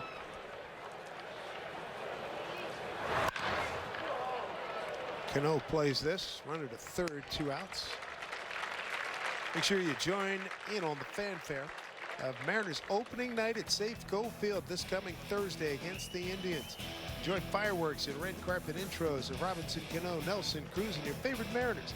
Plus, don't miss the return of Ichiro and the welcome of the newest Mariner, D. Gordon. Great seats remain at mariners.com. So Felix has reached his limit that they set. He'll take his leave with a 2-1 lead, 2 outs here in the 4th. For the best in live music.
Being brought to you by Magic Toyota, right on Highway 99 in Edmonds. And by Steel. To find your local Steel dealer, visit steeldealers.com. Saturday evening mass, the San Xavier Mission, located just south of Tucson. One of the oldest churches in the U.S. with construction commencing in 1783 and lasting 14 years before completion. That is some serious craftsmanship. That video there, it's a happy dugout, happy right-hander Felix Hernandez, 3 2/3, 4-hit, 1-run ball, a walk, and 3 strikeouts, and right on 65 pitches. 38 strikes. I thought he looked good. Good fastball. Was able to use it on both sides of the plate, elevated at times. Good outing. Threw all of his pitches, used the slider, the changeup, and the curve. I'd say right now he's right on schedule. See you Thursday night. That place is going to rock. Get your tickets if you don't already have them for opening night against Cleveland. 7:10 first pitch. Always great pump and circumstance. The Mariners open up brand new baseball season. Fastball first strike from Altavella to Ryan Court, 1-2. Good fastball at 96 miles an hour. Good chance you're going to see Dan Thursday night. What a spring he has had. has really pitched well. 9 2/3. He has 13 strikeouts, only 2 walks. His fastball has been in the upper 90s with that good hard slider right around 88, 90 miles an hour on his slider. Big time heater. Got him. Inning over. Altavilla gets the job done. Close out the 4th. When we come back, Nelson Cruz will lead off for the Mariners. Tuesday at 1, the Mariners battle the Rockies on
storm. Let's take a look at those photos submitted using the hashtag #WhereIRoot. And Dominic has found one of the coolest new features at that ballpark in Peoria. It is the retired numbers for the Mariners. And Doug is on a family outing. Finally caught a Mariners game in Peoria together. Eric says that Mitch Haniger made these boys' days. Well, that's pretty cool. And it's one of those special things, Dave and Mike, where you get to go to spring training, not only take in some baseball, but actually get a chance to interact with these guys a little bit. Absolutely. As they go from field to field, a lot of people take advantage of that. Up the middle. Off the bat of Nelson Cruz. La Stella throw him out. Elio for 2. Brings up Kyle Seager. We were talking about it a couple of weeks ago when you're down here in spring training and you watch these guys work out in the mornings. It's nice to be able to get close enough to the field where you can hear the coaches talking to the players. You can learn a lot and what they're doing and why they're doing it. It's a pretty neat experience. And then these guys are, they're within arm's reach of everybody, and they sign a lot of autographs over the course of the month down here. So it's a great place to visit, watch some baseball. Mariner third baseman Kyle Seager entering tonight at 293.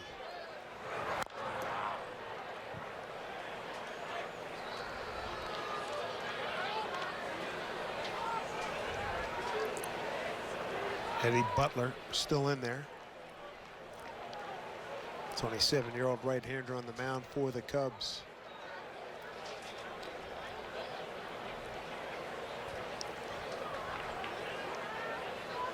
Third start this spring for Butler. 0-2 to Kyle.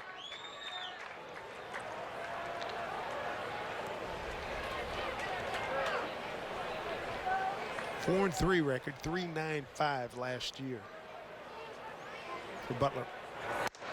Crowded him, 1-2.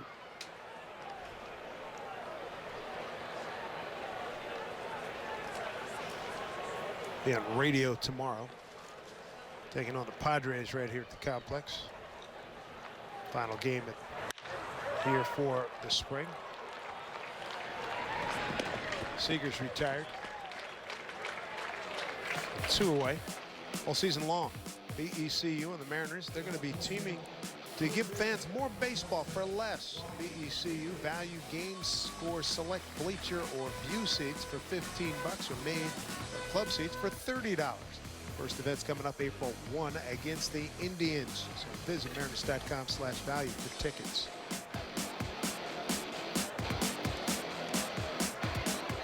Ryan Healy. Round out the third, 0 for 1.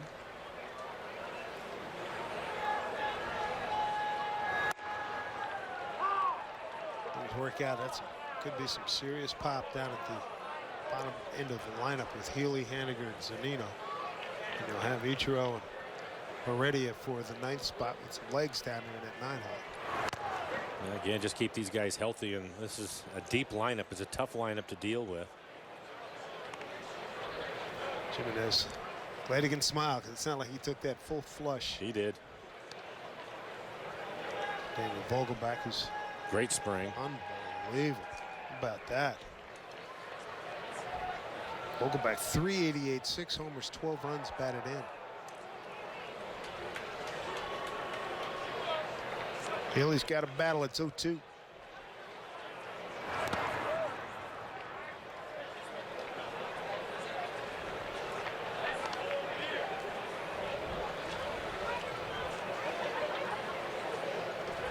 Finds another guy. This will be his 3rd year in the bigs. He played 149 games last year, so played at Ironman quality. Maintain as he swings and misses. Ball running away from him. A 1-2-3 inning by Eddie Butler. 2-1 lead for the Mariners. Spring.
First pitch, Felix gives up a home run. That opens up the ball game.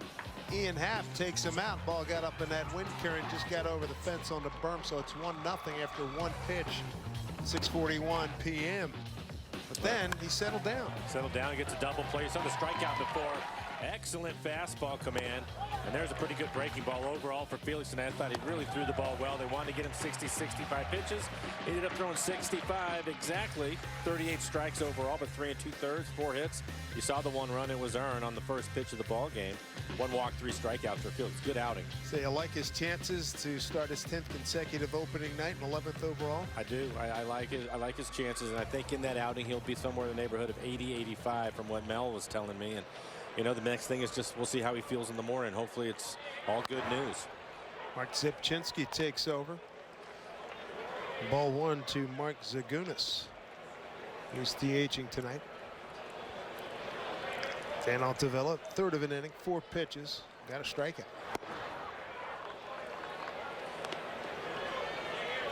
Zipchinski 2-2 with the Mariners last year, 64 games. Got a lot of big outs.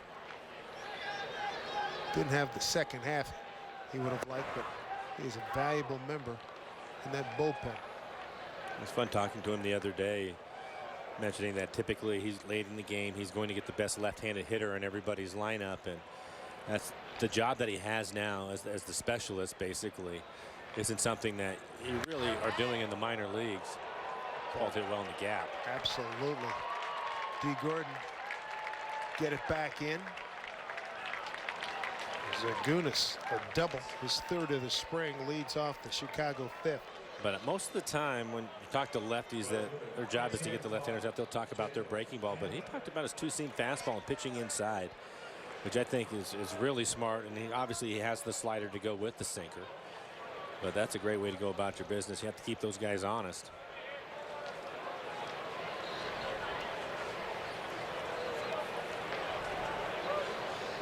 Bring up Jacob Hanneman.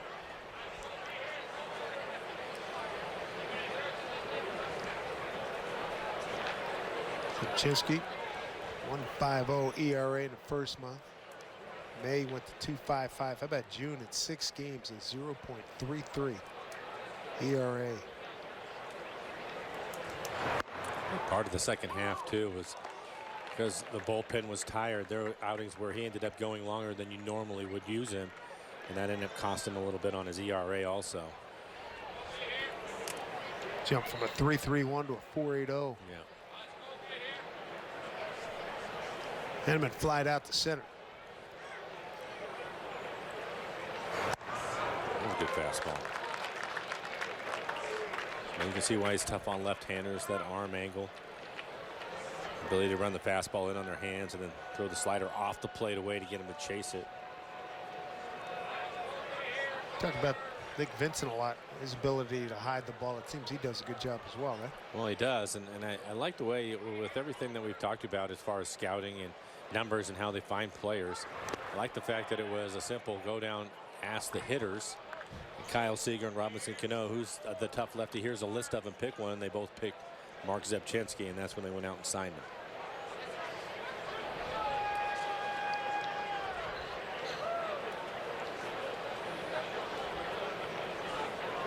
Tenth year in the bigs for Mark. Been around Toronto, St. Louis, Cleveland, San Diego, Oakland, Washington, and year 2 now with the Mariners. 1-2. Swing and a miss, struck him out. That good sinking fastball he was talking about. It didn't look like he had a good look at it either. Well, look at, he set up on the inside and just runs it. Nice two-seamer. Just ties him up with it. 1 out, 1 on, top of the order, Ian Happ. Home run and a strikeout.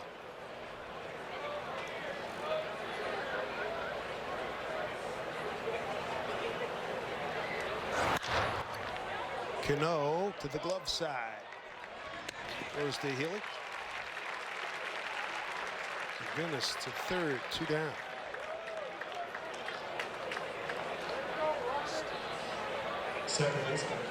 Two away.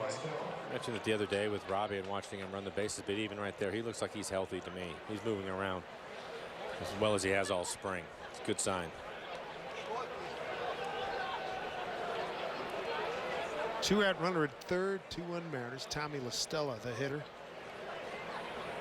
Tommy was a teammate at Coastal Carolina with Taylor Motter. Both drafted in 2011. Tommy was second team All-American, 13th round pick by the Angels. Motter 17th round, 29th pick. Same year with the Chanticleers of Coastal Carolina. Zebchinski ahead 0-2. And it's like Gordon Beckham go yesterday. Super spring. It was released. And that's one of those tough ones we were talking about. It. You get to this point in camp and guys do everything they possibly can and deserve to make the club, but just run out of numbers and what you want your ball club to look like. And Beckham, as you mentioned, he had a great spring.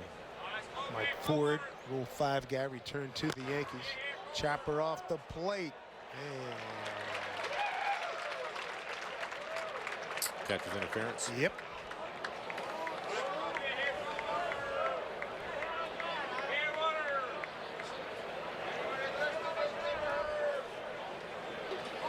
I think he knocked his glove all the way off.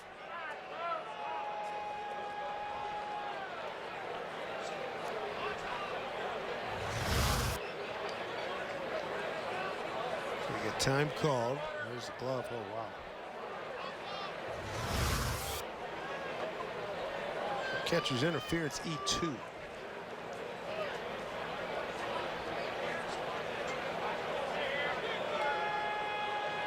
Don't see a lot of that. Runners at the corners, 2 outs. Efren Navarro. You don't see a lot of that, and it's rare to see him where it knocks the glove right off their hand.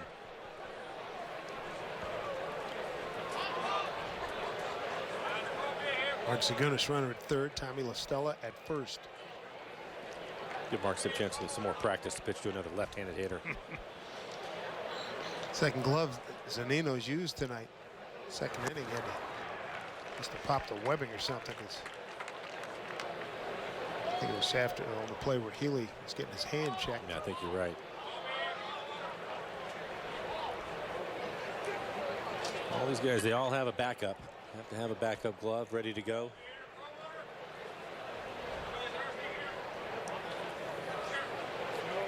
Typically starts in spring training too. They'll show up and they'll have 4 or 5 gloves in their locker. And well, they should. Yeah, get a couple of them. If they want to use as gamers. Kino to Segura, inning over. No runs, a hit, 1 error, 2 left. We go to the home 5th, bottom 3rd of the order. Mitch Haniger to lead it off. We live in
here in Arizona as we are excited about the prospect of getting on the plane Tuesday. Get to Seattle Tuesday night, workout Wednesday, and tee it up for real on Thursday.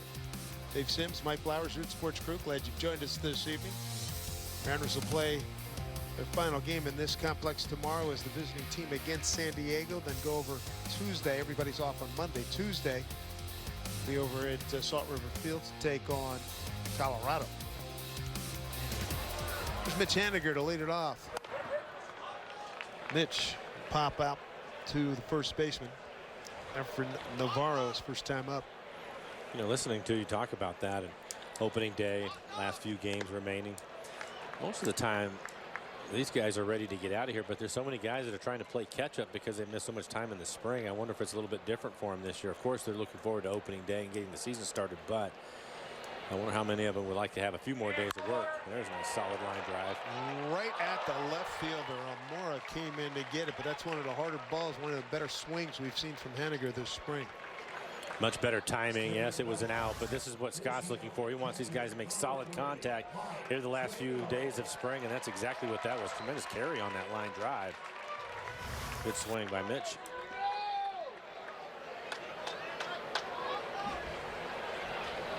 There's Mike Zunino grounded out to short.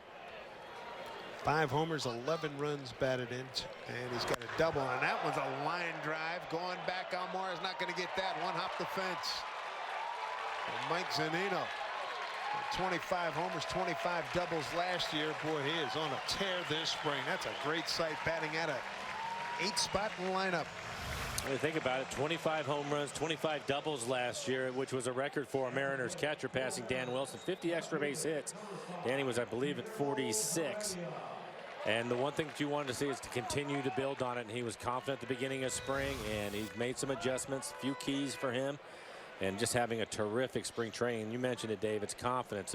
It's about having confidence and believing in what you're doing. And with the way things have worked out for him, a tremendous spring. You'd like to see that carry over into the season. And as you mentioned, if he's hitting 7th, 8th in the lineup, that's a lot of production. That's impressive. Here's Guillermo. 1 out, runner at second. Guillermo flied out to left.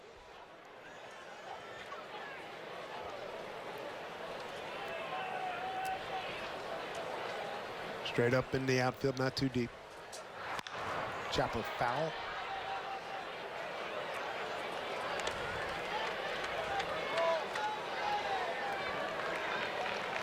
I wonder when, and I agree with you about Felix. I think after what we saw tonight, if he feels good tomorrow, he's going to get the starting assignment. But when does Scott into the drama? Well, in his office the other day, he was talking about that, and the club, and obviously you mentioned a couple of the tough cuts that they've had, sending Ford back and Beckham going out. But Scott felt that maybe after the game today, I would guess probably tomorrow, and a lot of things that are going to revolve around is how Felix is going to feel tomorrow morning when he walks into the clubhouse. Exactly right. Sleep well tonight, big fella. Yeah, they jumped him up another 27 pitches from his last outing, and so they just want to get the news from him that he feels great, ready to go. And then I think that's when Scott will end the drama. we haven't had that drama in a long time around here, right? As far as the opening day starter goes, that has not been an issue. Exactly. You know he's going to get it, and don't even think about it. Yeah. So again, hopefully Felix feels good in the morning. 3-1. Right to La Stella. Nino the third. 2 outs. Bottom of the 5th is brought to you by Heritage Distilling, BSB Brown Sugar Bourbon. You can't spell baseball without BSB. D. Gordon, RBI opportunity here, 2 down, 5th inning.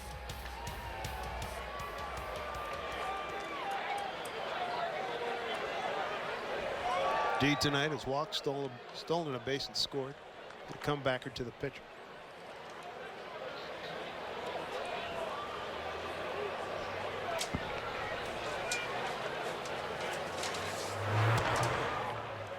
His third look at Eddie Butler.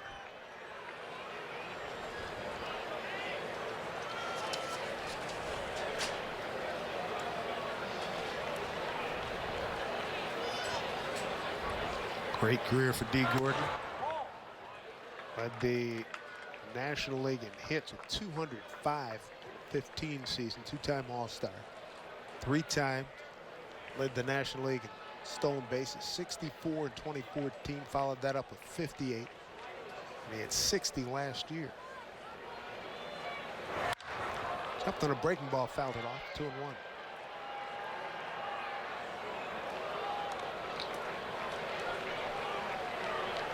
Shortstop, second baseman, now center field.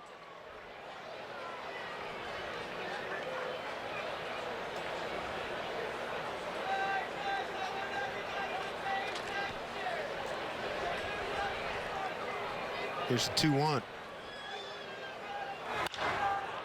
Slicing drive left field, taken care of by Almora. Runner stranded at third to the 6th. Mariners still in front, 2-1.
Brought to you by Dunn Lumber, building success together. By Safeco Insurance, find a local agent at safeco.com. Do more. And by your Western Washington Honda dealers. Visit your local Honda dealer today. Back to the San Xavier Mission, south of Tucson, established by Father Kino in 1692. One of 24 Jesuit missions he established throughout the Sonoran Desert. Her church building dates to 1783, receives about 200,000 annual visitors, still serves the local community under Franciscan priests. I'm sure all of that is hand, no question it was hand, all made by hand. There's beautiful, beautiful stuff. Ariel Miranda and Mike Margema, new battery for the Mariners. First pitch swung on by Almora, skies it, long run for Henniger. Tricky wind, huh? 1 out. For Miranda, 12 innings pitched, 12 strikeouts, 6 walks. Still working on his breaking ball.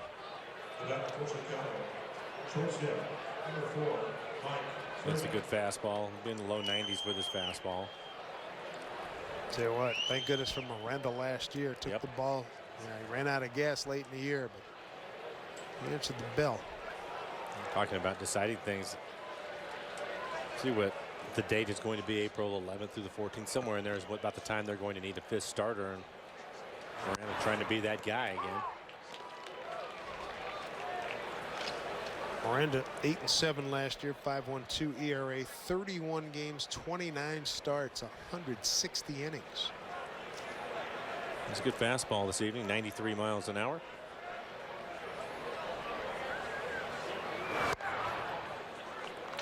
One to Mike Freeman.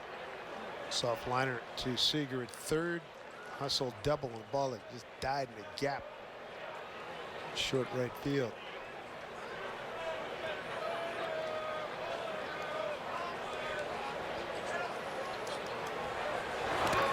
Bounces that one up there.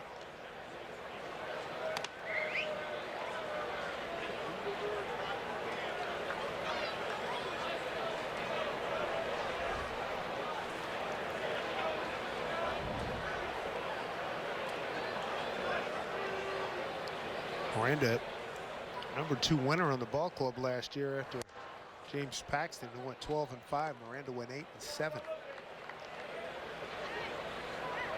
Led the ball club in innings pitched, 160. Then it was a big fall off. Paxton 136, and Gallardo is back with Milwaukee. Saw him earlier this week at 130. The only 3 pitchers to go more than 100 innings for the Mariners as he issues a walk. So we check in again with Jen Mueller. Well, Dave, we've got some more photos thanks to the hashtag #WhereIRoot, and I have a feeling that this fan is in attendance. They would like to see the Mariners beat the Cubs. Right now, the Mariners doing their best to make that happen. And we talked about how fun it is to interact with players. The smile on this fan's face says it all. And the same could be said for this one. Mike Blowers making the #WhereIRoot rounds. And, of course, making memories along the way, Mike. And boy, Mikey. It's a lot of fun, spring training. You know, the thing about it, too, is that I like is you go back when even where the minor league guys are at. And there's a lot of traffic back there this year with the fans going back and watching the kids play and doing their thing, too, which is pretty neat.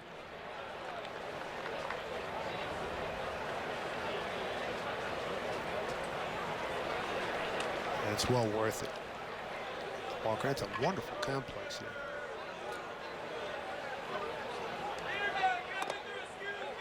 And he needs to get back in the strike zone. 2-0.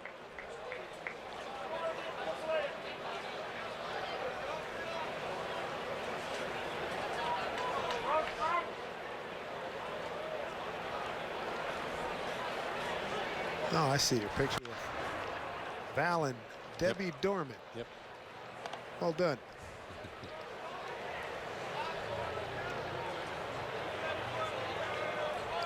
Two balls, 1 strike here. Chris Jimenez walking a ground out today. Cubs run, first pitch, home run by Ian Happ to open up the ball game against Felix Hernandez. Felix, if you're just joining us, went 65. That was the number they set. 3 2/3, 4 hits, 1 run, 1 walk, 3 strikeouts.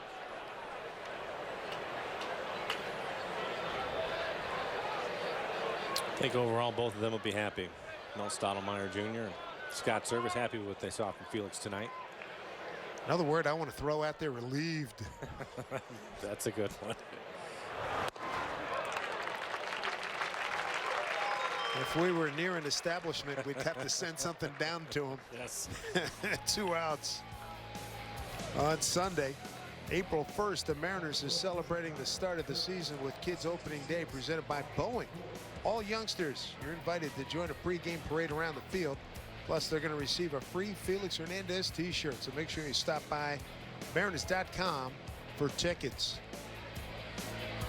Opening night coming up on Thursday. Had him leaning. Ooh, that was close.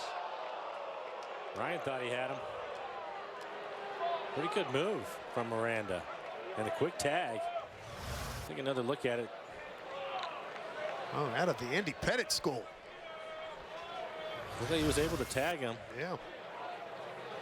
Close play. Good move, though. Say an opening night.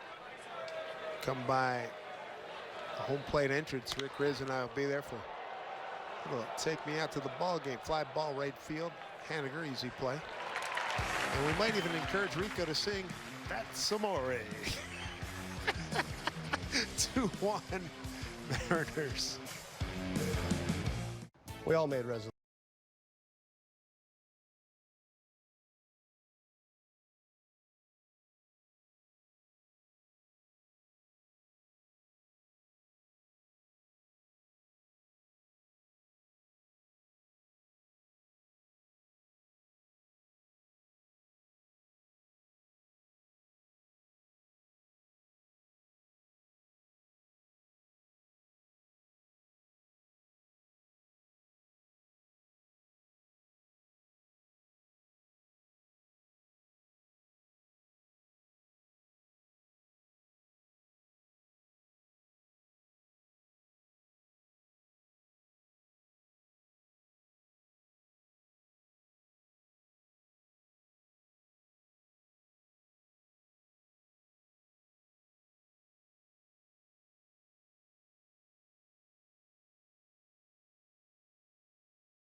By authority of the Seattle Mariners, it may not be reproduced or retransmitted in any form, and the accounts and descriptions of this game may not be disseminated without the express written consent of the Seattle Mariners.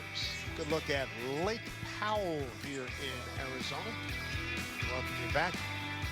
Last telecast from the home environs here in Peoria.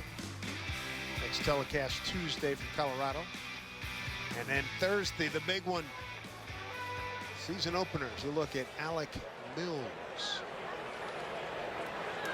And the minor leaguers brought over. Native of Clarksville, Tennessee, 26 years old.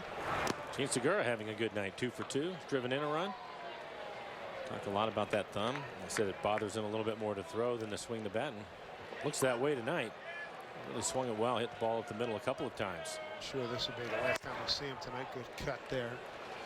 And his son down the main field, practice field, with his big, the big blue oversized bat. Gene throwing a little wiffle ball to him, and the young man hit it, do his little home run trot. It was adorable. It was absolutely beautiful. Brought back I memories. bet it was an aggressive swing too. Oh yeah.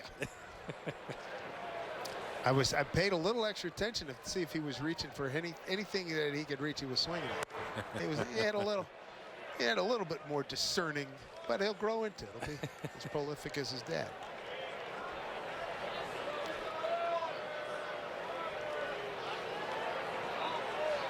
So Alec Mills takes over for Eddie Butler, 3-1. And Segura's aboard.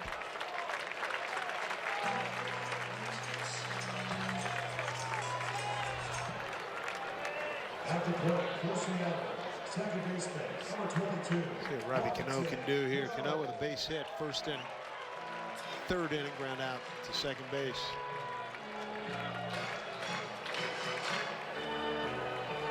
Just got service earlier today, saying that a lot of regulars will get a couple ABs tomorrow, then get them out. Get them out early. Everybody's off on Monday.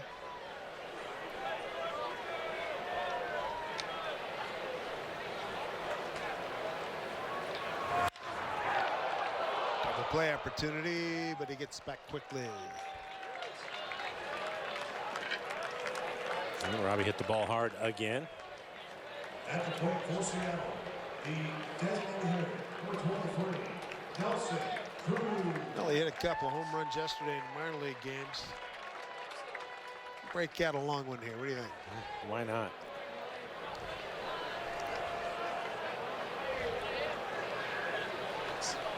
Going against young Alec Mills, who was with Kansas City 3 games last year, just 3 1/3 innings.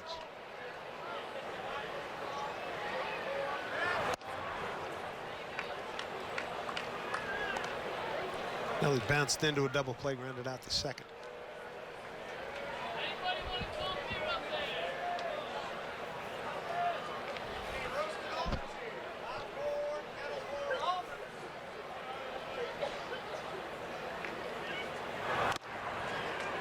Breaking ball, got a piece of it. You're talking about going down and watching these guys practice. It never gets old watching this guy, what, 37 years old, take BP. No. First 3 balls he hit might have been 25 feet off the ground and well beyond the left field wall. He's one of the main reasons why they have a double fence. They have the regular fence That's where the right. field is, and then and back. I don't know how far back do you think? It's another 30, 40 feet. Yeah, They have a big netting over there Right. to protect the cars. Right, because you got some guys working back there. Come on, you know. He can get there. Yeah, he's peppering the parking lot. All 2 strikes.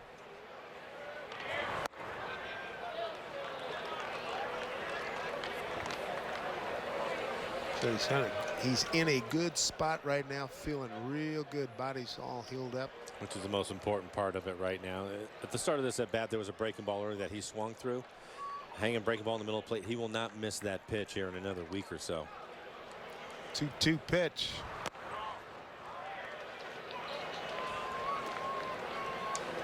Only Aaron Judge hit the ball harder, more consistently than Nelly did last year. You can see Edgar in the background. He's not worried about him. 2-1 Mariners as we play bottom 6 here. 3-2 pitch.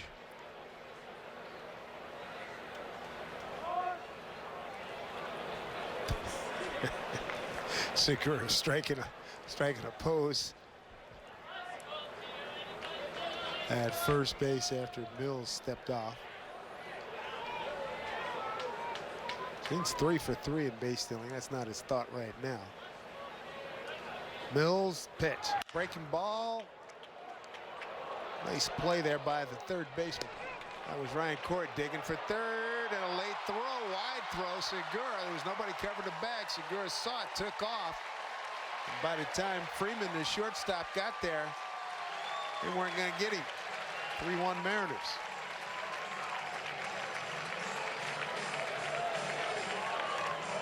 The shortstop, you're right. He stopped. He didn't cover the position because the third baseman was covering the hole. Had to reach out. He had a pretty good play, really. But he was almost all the way around to the shortstop position. And Segura, as a shortstop, he knows what you're supposed to do. And as soon as he notices the shortstop stops, he stops himself. And then he goes in a foot race, making the first baseman make a long throw. Turns into an error, and he scores a run. That will work. 3-1 Mariners. Here's Seager, 2 out, nobody on. Kyle tonight, ground out to second, ground out to third.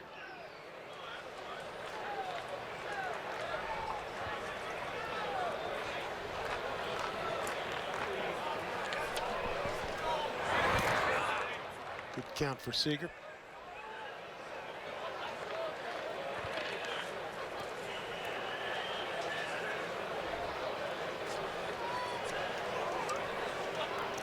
Segura scored 2 runs tonight. 2-0 pitch. Wanted that one back, didn't he? He wasn't looking for a single right there. No, he wasn't. Kyle hit a long home run. I guess it was about a week ago. Yep, headed over everything out to right field. 2-0 count, I believe. Yep, same as that one right there. He's trying to do the same thing. Just missed it. 2-1 pitch. Again.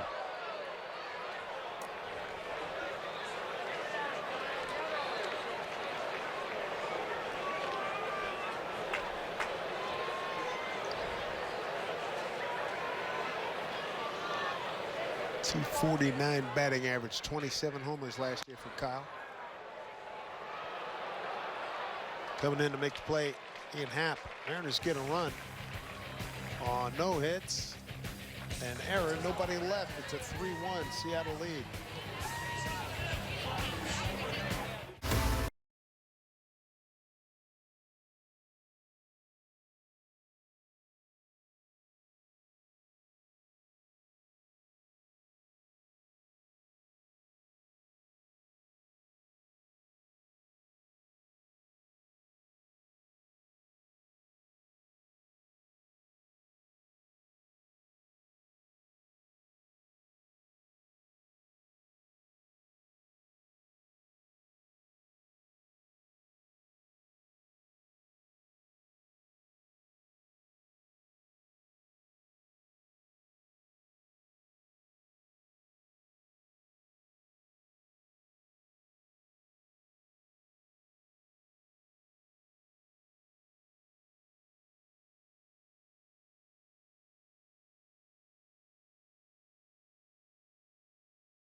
Just a second start of the spring, but it was a big outing for Felix Hernandez. Jen Mueller alongside Ryan Rowland-Smith. And Ryan, before the game, you mentioned there was a couple of things you needed to see from the King to feel good about where he's at.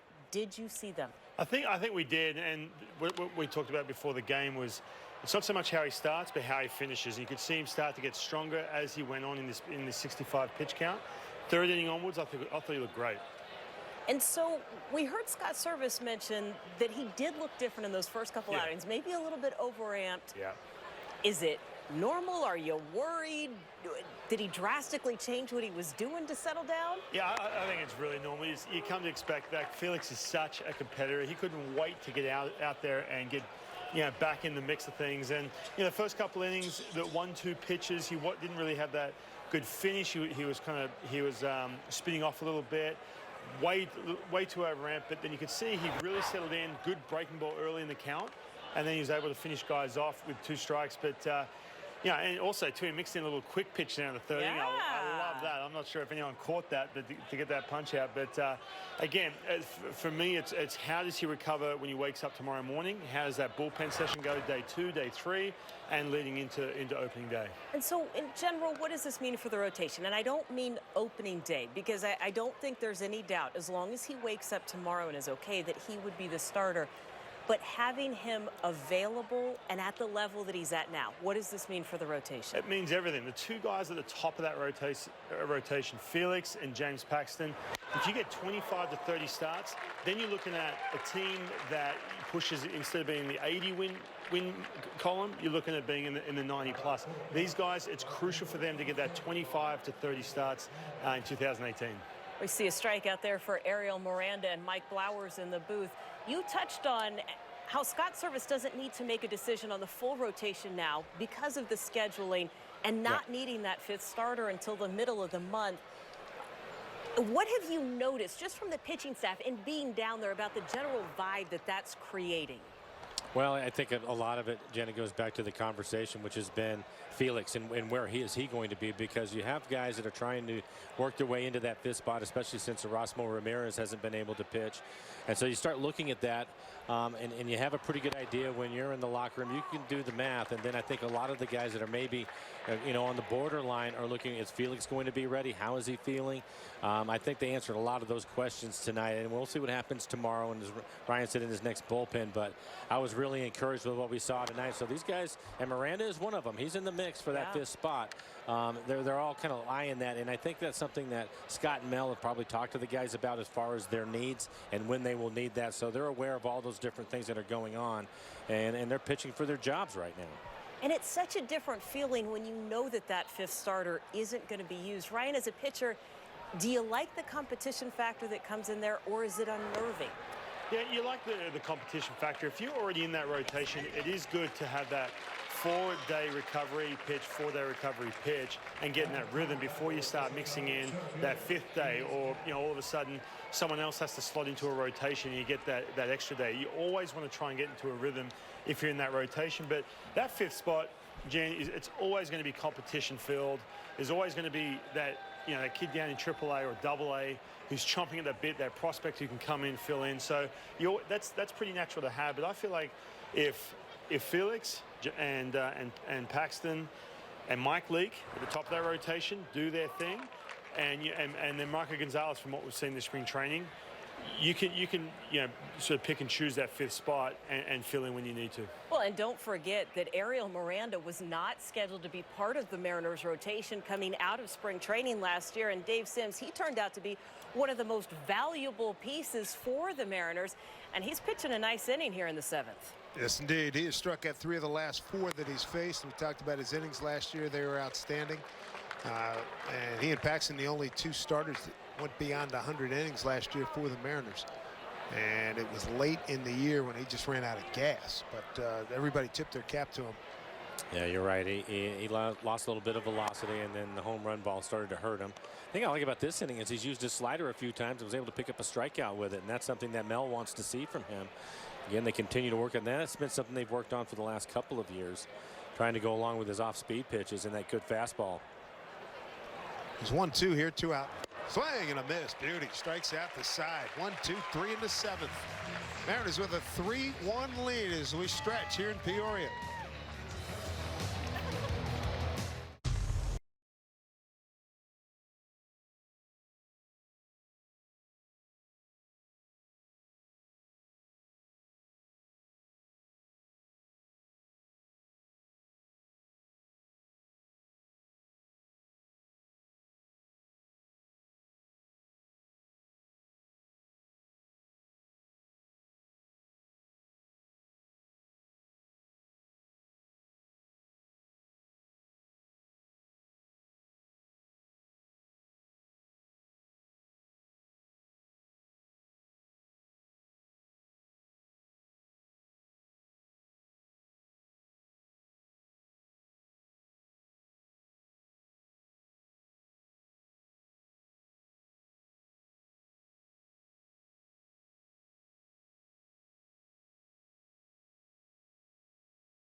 In 132, it's On Deck Donuts, featuring house-made mini donuts and jumbo donut bites with a selection of dipping sauces and toppings.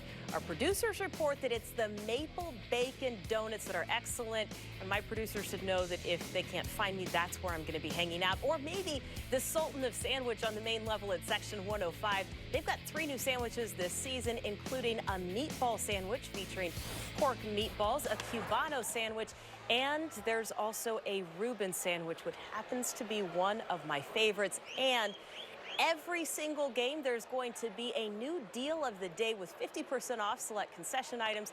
It's going to change from game to game. Hot dogs, pizzas, sodas, a lot more. And I'm just now realizing, Dave Sims, that I have less than 5 days to figure out my meal plan at Safeco Field. I need to figure out my workout plans in the morning so that I can go and eat all this food at Safeco Field in the evenings. Yeah, come hungry. That's for sure. A lot of choices. Whoa, that's stretching that palate. 2-1 captain Ryan Healy leading off here in the 7th. Back up the middle, base hit. Ryan Healy with his 3rd hit of the spring. Good start to the Mariners 7th.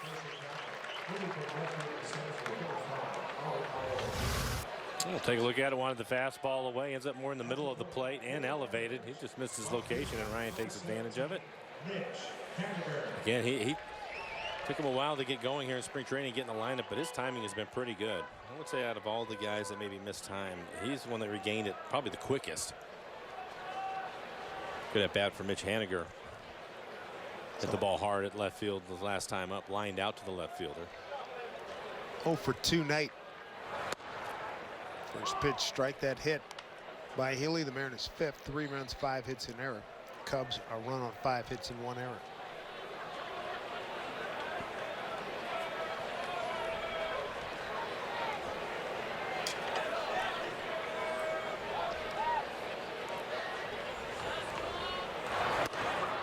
Right off the breaking ball. We were talking about Felix earlier. He gets a start. It'll be his 14th, check that, his 17th career game against Cleveland. He hasn't faced the Tribe since the 14th season. He's 7-6 overall with a 2.95 against Cleveland over his career. 1-1 pitch. 1 and 2 strikes to Haniger.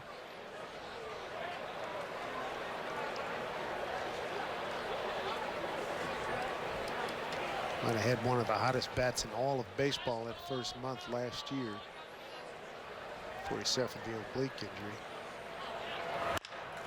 Pitching ball to the shortstop. They get 1, and they won't get 2. Good speed by Haniger. The hop was very advantageous to him. 1 away. Runner at first, fielder's choice. Mariners baseball from spring training is always live with MLB At Bat. The app's going to keep you connected every day with live radio calls, video highlights, stats, breaking news, and more. So download MLB At Bat now. It's your #1 app. Mariners baseball.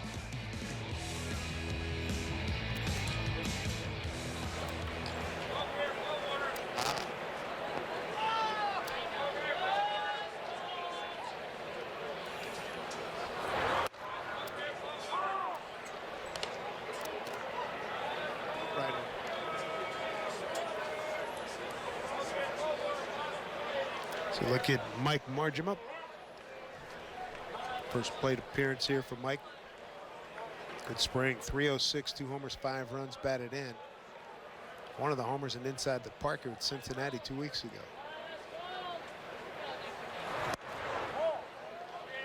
Infielder, first and third baseman his college days, converted to catcher, taking some ground balls at first the last few days.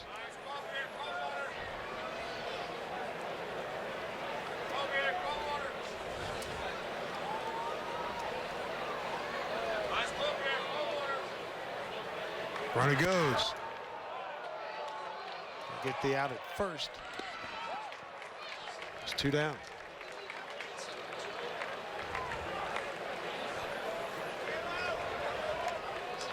Left fielder, number 5, Chance for Heredia to put a run on the board here. 0 for 2 tonight. Fly to left, ground out to second. Got 9 hits, a triple, 4 doubles.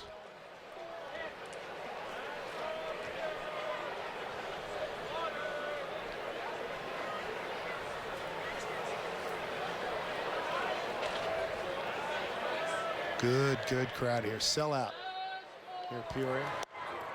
Bender. Strike one.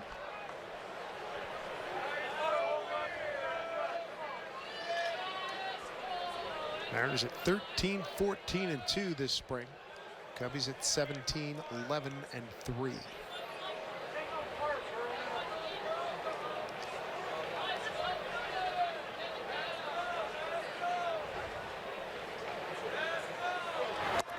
Listening to Scott talk about Ichiro and trying to move him along slowly and take care of him. We were talking about earlier when he was hitting the back of the head with a fastball after being 2 for 2 in a minor league game. I think all of those things, what tells me is that Heredia is going to be an important player for them. We'll see him get a lot of time, I think. It'll be a while before Gamble is back. I think a reasonable guesstimation would be, what, mid-May? Yeah. He's got to heal up, then he's got to get his spring training. Play, yeah.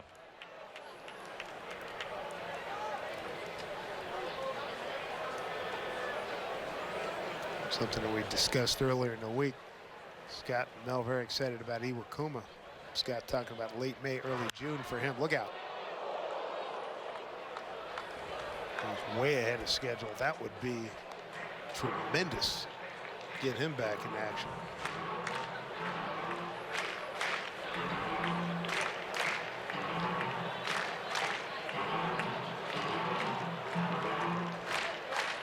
Playing here in the home 7th, 3-1 Mariners, a 1-2 count. 2 outs, runner at second for Guillermo Heredia. 2-2.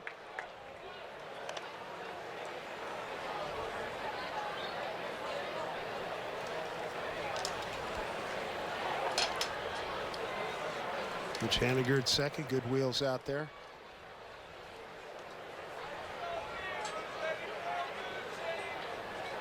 Two pitch.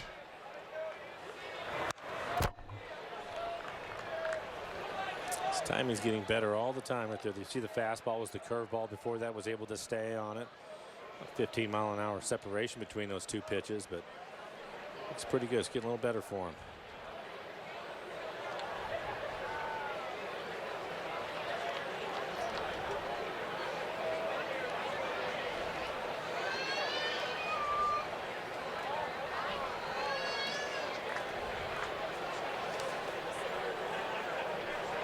Alec Mills with the 2-2.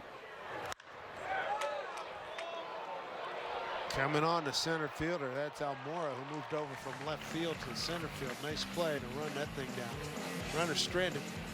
So we go to 8th inning. She's seen enough. So I switched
issue here. That's not very comforting, is it? Wow. Bail him out.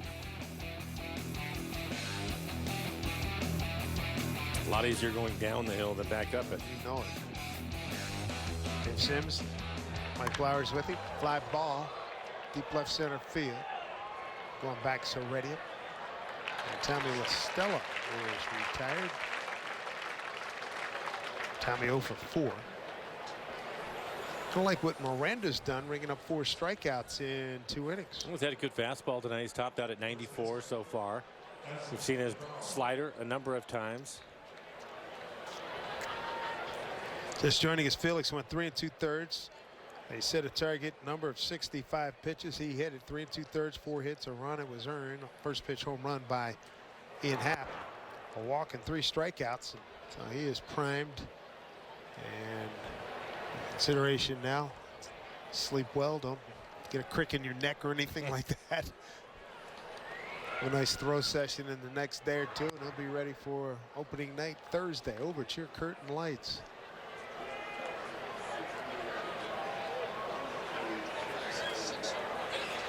Sell out here. 12,601. Wow, largest crowd in Mariners spring training history. Bouncing ball, Romine. Ball finds him quickly, 2 down. So 12,601 on hand here at Peoria Sports Complex. Largest spring training crowd in Mariners history. I think the Mariner fans are coming out. I think the Cub fans are joining in. Berm's still very active. Concourse is still very active. Fun night at the ballpark. Mariners have a 3-1 lead. They get 2 in the first. Segura RBI, another run scored on a double play. And then they get the 3rd run when Segura scored for the 2nd time tonight on a throwing error. A ground ball. He went first, second. That's hit real well. Going back, Haniger got a good beat on it. Reaches up and makes the catch. That's off the bat of Almora. So Miranda Sharp, what a performance he's had tonight, and a nice catch by Mitch Haniger. 3-1 Mariners.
Canyon Dam, which is holding it up. Good movement, boy, I tell you. It is some kind of beautiful. Glen Canyon Dam. You're an archaeologist or a geologist, boy, this is a great place to hang out. Bottom 8 here at the ballpark. D. Gordon, top of the order. Against Alec Mills, who continues on. Came on in the 6th after starter Eddie Butler. Top of the order. Gordon, Segura, and Cano. Holding 1-1. D 0 for 2 with a walk, run scored, and a stolen base tonight.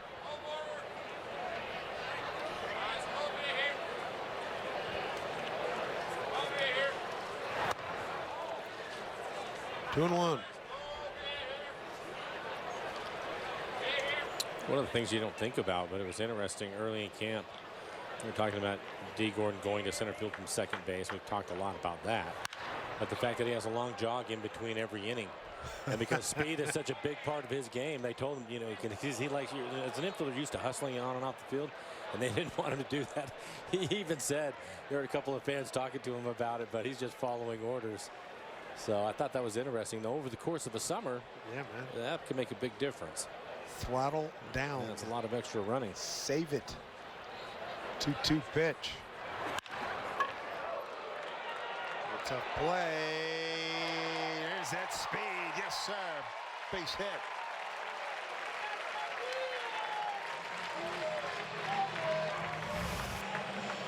Well, it's a great play by Listella, the second baseman. He gets rid of it quickly on the backhand.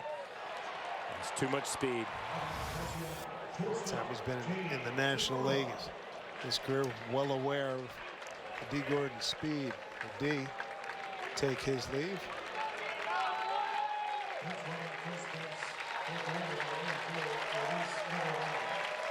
Luis Liberato going to pinch run for him. He can run.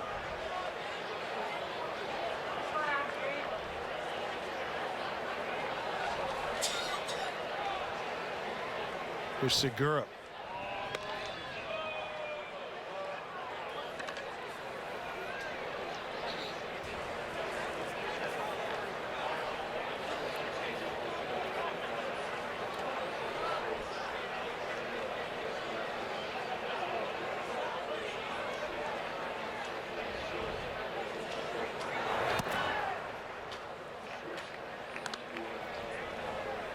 Zach Short is the new second baseman. Carlos Perlaver is at shortstop. Cale Brockmeyer at first.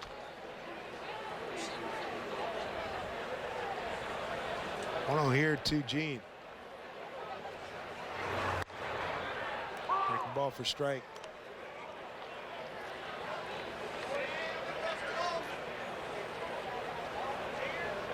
Christopher Peters, he's in center field.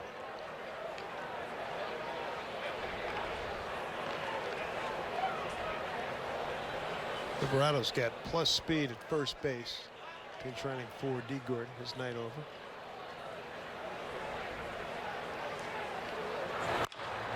Chopper.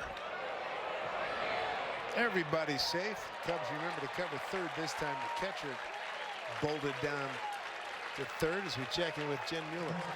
Well, Dave, during today's broadcast, we have talked about some of the new menu items at Safeco Field and the need to work out more as a result. But there are also some special menu nights coming your way in May.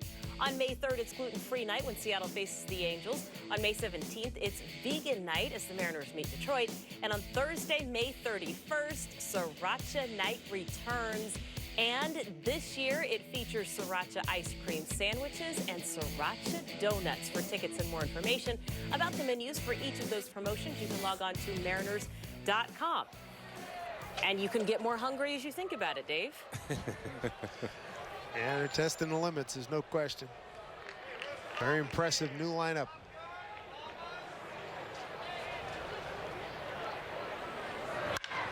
Sharply hit. Right center field. Here comes Liberato. He's going to score. Zach Vinci digging for third. He's in safely. Robbie Cano with an RBI. 4-1 Seattle. Fourth run batted in for Robbie. His second base hit tonight. It'll do it for him this evening. Yeah, he hit the ball hard 3 out of the 4 times. And this right here, probably the hardest ball that he hit. Fastball middle of the plate. And he gets into the outfield in a hurry as he picks up an RBI.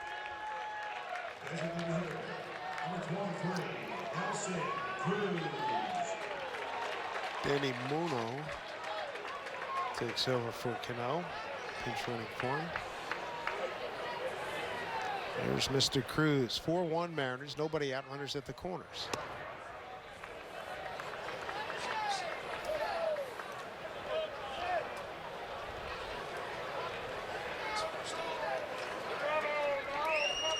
Kyle Seager's on deck.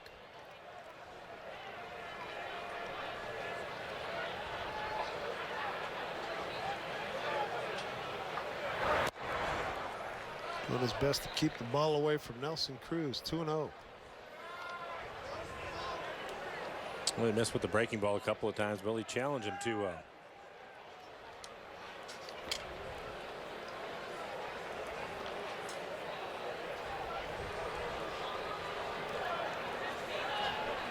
Two-0 pitch to Nelly.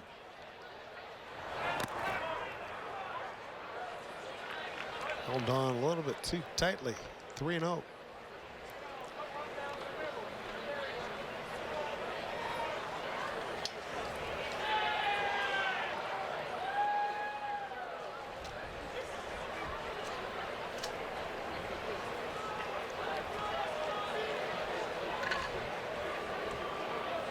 See if he can inflict some damage here. 3-0. Didn't give him a chance. Bases are loaded for Kyle Seager.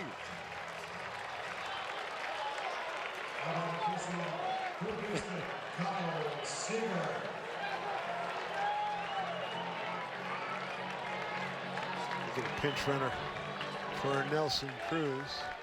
Going to be Jim Baker Morales.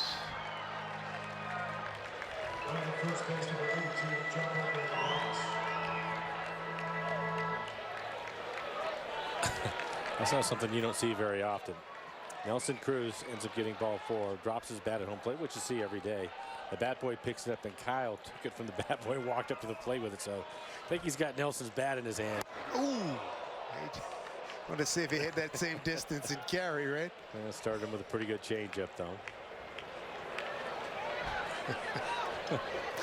You're right.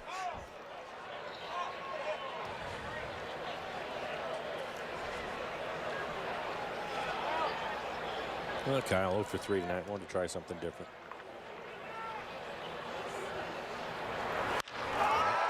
That's going to get down. Get a couple of runs. That 1 run. Big stop sign thrown up for Muno. Vinci scores. Good move by Kyle. Serve it out there.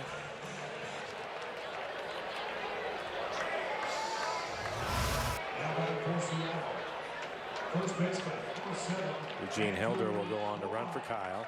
A pretty good piece hitting. We're talking about him hitting the ball the other way early in camp. Another example of it.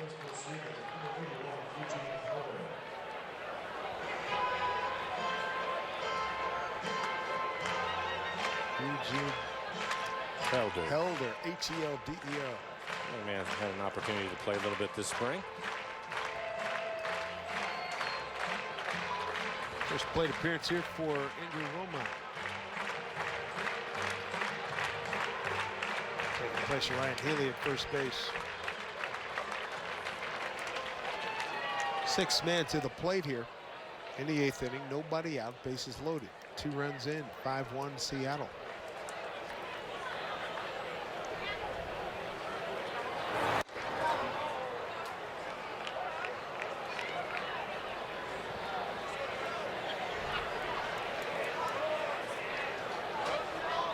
Nolan Seager RBIs here in the 8th. And is now 9 hits. 5 runs on 9 hits, 1 error. Run on 5 hits, an error for the Cubs.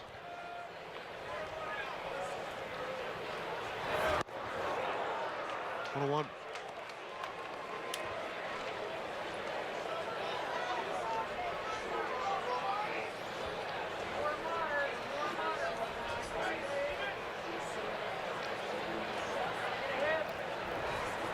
Romine, chance to make some noise here. 1-1 pitch. Left field. Should be playing for Muno to score. And he will. 6-1 Mariners. Andrew Romine picking up an RBI, his 7th. Next Thursday, Mariners fans come together to welcome back baseball with opening night at Safeco Field. All fans in attendance will receive a 2018 magnetic schedule courtesy of Safeco Insurance. So log on to Mariners.com to secure your seat to opening night. Mitch Haniger is going to be the hitter.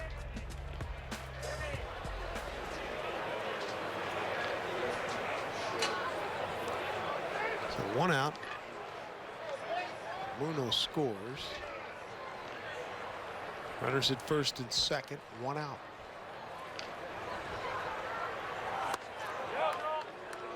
Did not go. Ball 1.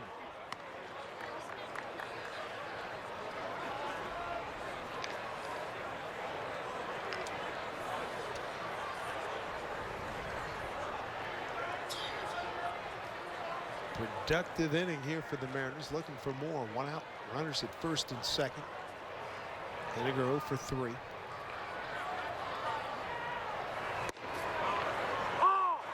One to count. Mitch Mason says hi. Let's go, Mitch.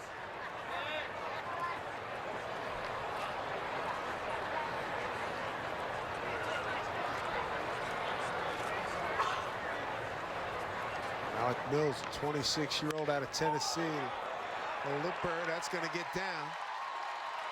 Coming around the third and scoring with the slide is Morales. RBI Mitch Haniger, his first hit tonight, second RBI of the spring.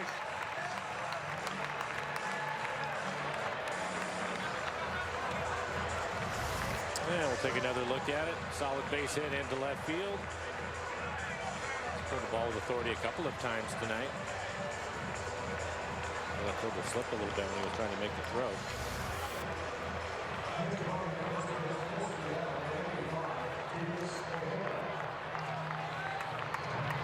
Demas Ojeda's going to run for Haniger as Alec Mills is chased here in the 8th. Mariners 7-1.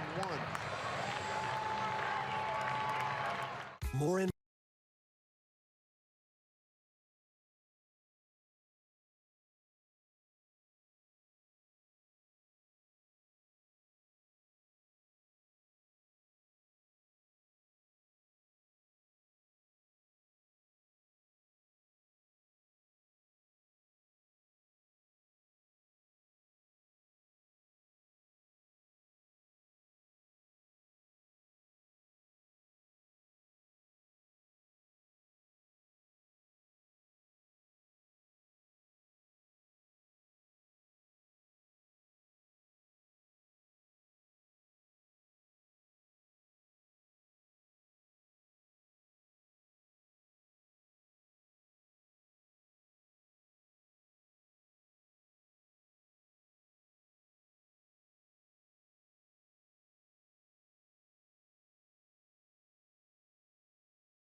This photo from inside the Mariners clubhouse a little bit earlier in the broadcast, but it is certainly worth taking a look at again.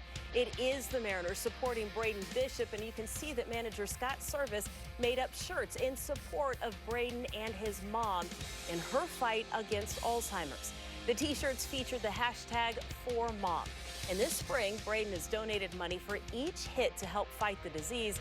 And even though he didn't ask his teammates to help, he is touched by their support. You know, I want to make sure people knew that, you know, myself, or as an individual, I wanted to show people that, you know, I was jumping in.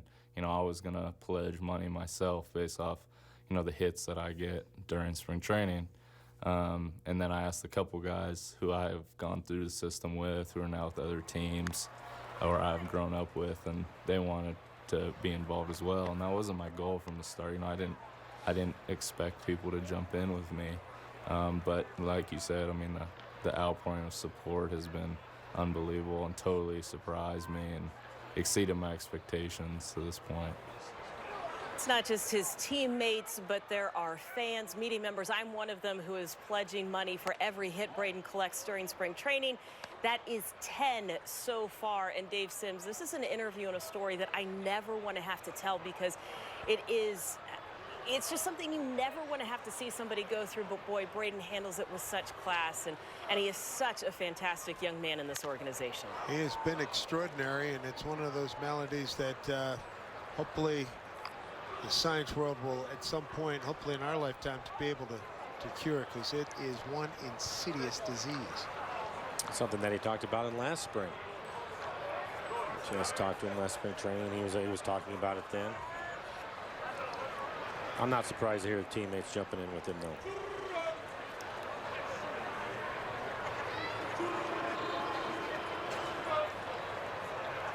Margema's got a 1-2 count. Runners at first and second. 4 runs on the board here. 7-1 lead for the Mariners.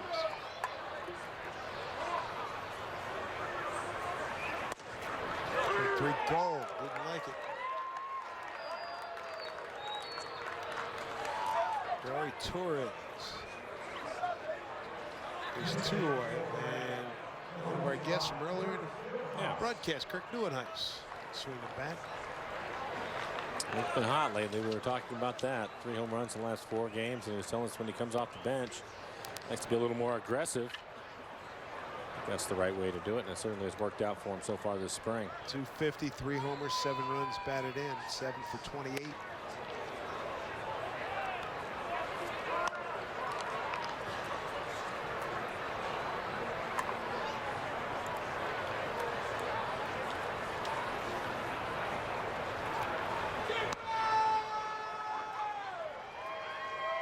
Trying to make something happen here. 10 hits on the board for the Mariners. Pull foul.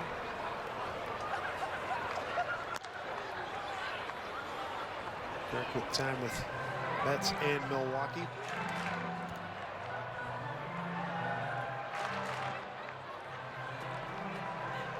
Mariners today announcing Mike Ford, 05 guy sent back to the Yankees. Right-hander Chasen Bradford.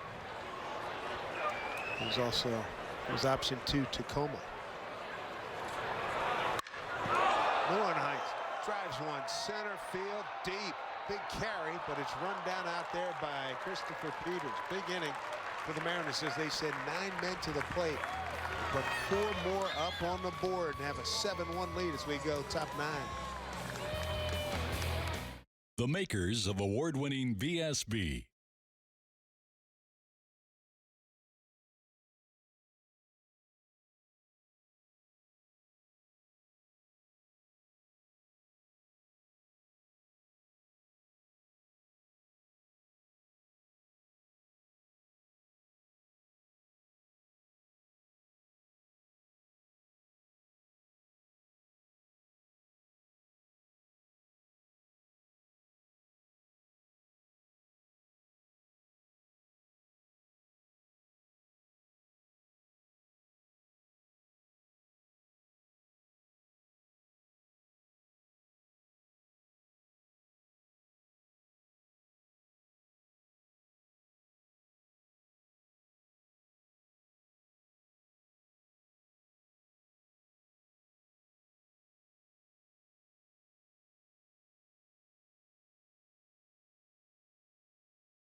One for sure. He went 3 2/3, 4 innings, 1 run, a walk, 3 strikeouts. But another guy, Ariel Miranda, who was second in innings pitched and second in wins for the ball club last year, he did well. Look at that pickoff move.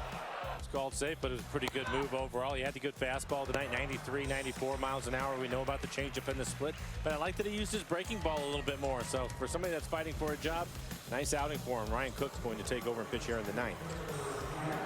Ryan Cook, an all-star with Athletics back in 2012. Make an impression here. He's had some good outings and a couple outings where one outing where he started off well and then sort of lost his feel for Cook. 0-0 record, 7 games, pitched 6 innings, 11 hits, 8 runs, all earned, 5 walks, 8 strikeouts. Nice play down there at third. That'll be a base hit for Christopher Pieters.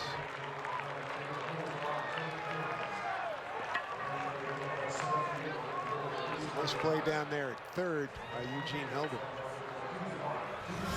Playing well off the line. You can see him in your picture. A little bit of a late swing, but have to keep it on the infield.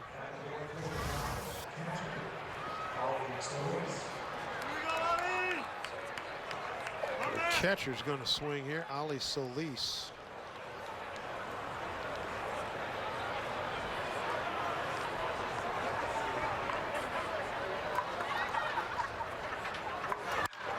Sharply hit right field.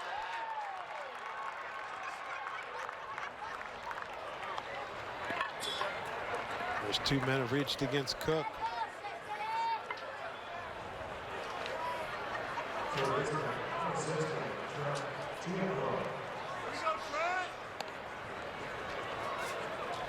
Good night here for the Mariners.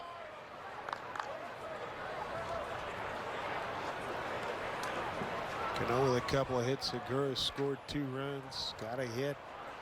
D. Gordon a stolen base. Scored a run. Got an infield hit up the middle. This is Trent Jim Brown.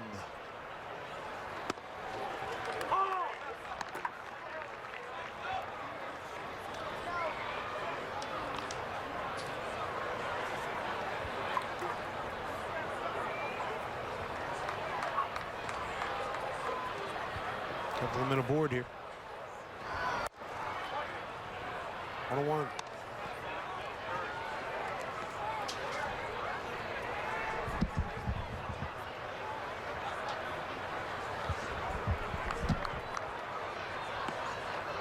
James Paxton will get the start here tomorrow. We'll have the game on radio tomorrow. 12:10 start time.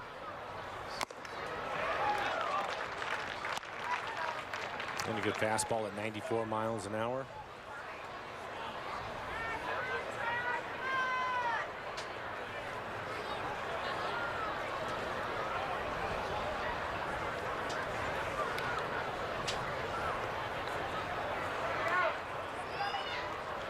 Here's 1-2.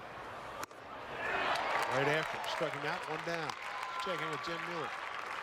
Well, fans, our annual Ultimate Northwest Fan Contest is almost here. Root Sports will be looking for the ultimate fan in the state of Idaho throughout the month of April. Send us a photo and story on our website at rootsports.com/ultimate-fan, and you could win a VIP trip for 2 to Seattle in October, a personalized jersey, and more. Now, the contest does not go live until April 1st, so don't send anything in now, but do stay tuned for more details, Dave.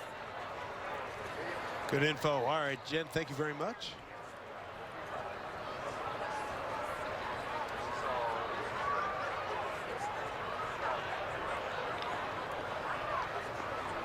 Runners at first and second. Cook looking for a double play ball. There's in the strike, 1-1.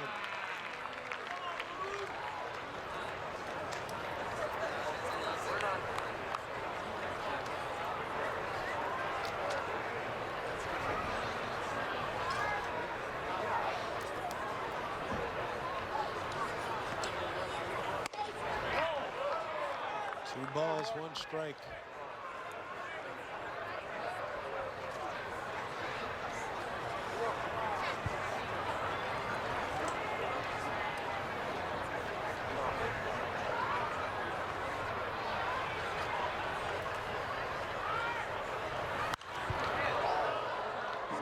Pitch in on his fist.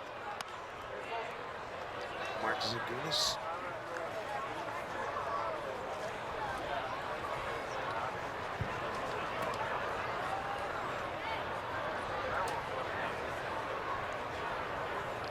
Brian Cook 2-2.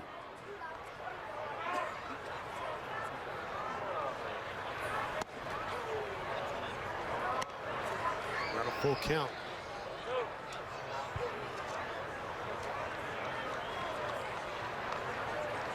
Watching Ryan in the spring that he has had, I think you just have to be glad that he's healthy again. His fastball has been 94 miles an hour. You can see him with the breaking ball. Pretty good bite to it. His command just hasn't been there. At least not as consistently as he would like it.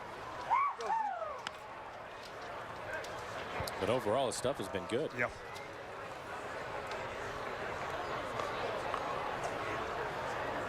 Brian DeLunas, the bullpen coach, on earlier in the week, and he had a lot of good things to say about him.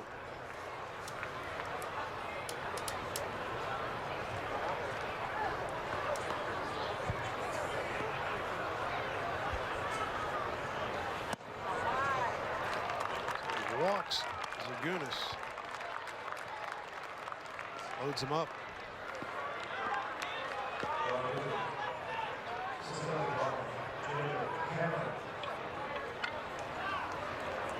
Jacob Hanneman, who's going all the way here, the right fielder.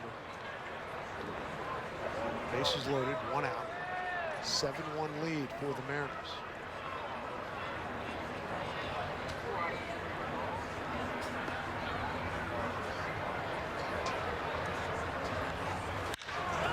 Slaps it through the left side.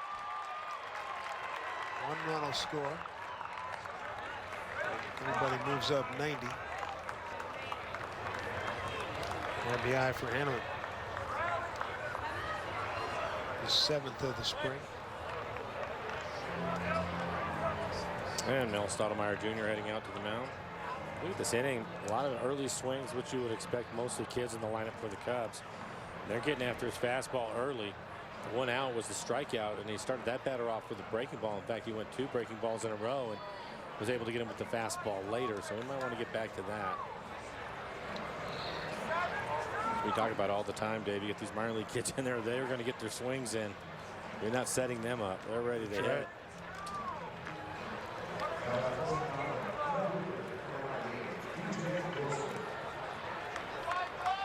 DJ Wilson as we get back to the top of the order.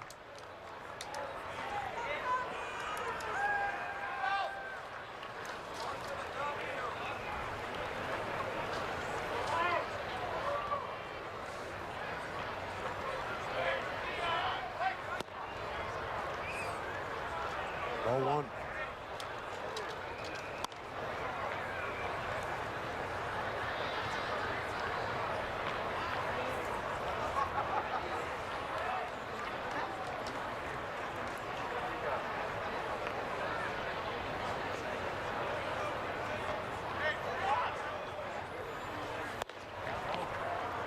Quick struggling, 2-0.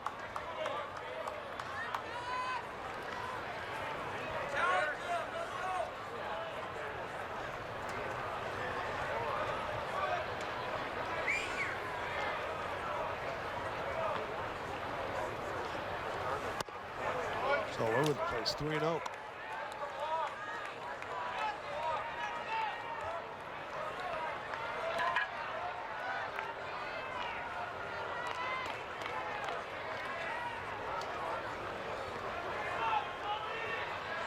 Pitch with the bases loaded. There's a strike.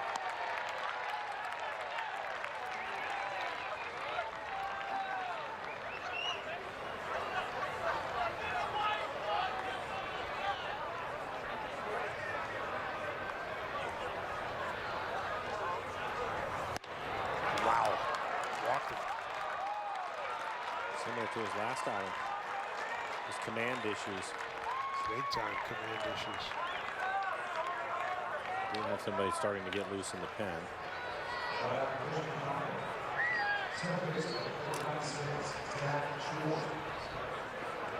That brings up Zach Short. 6, 4, 3, double play, let's go! Darren Gillies getting loose in the pen.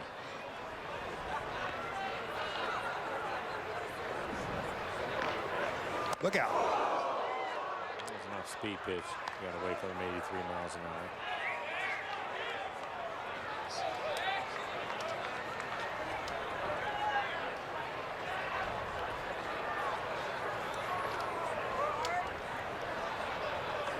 Bases loaded, 1 out, couple of runs in. 7-3 lead. I think they got Margman on his hand. I think it did.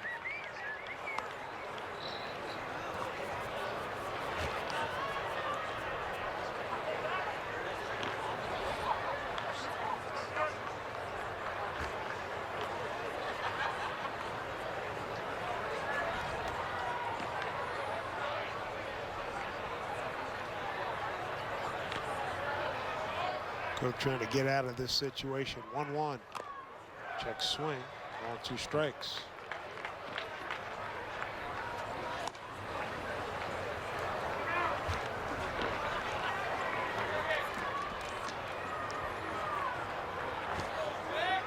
Veteran guy coming back off of Tommy John surgery. Missed a lot of time, quality time.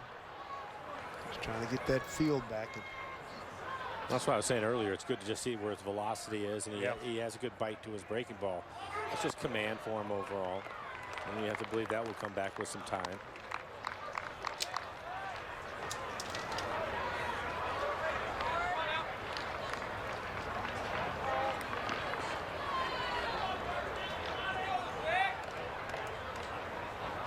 Two balls, 2 strikes.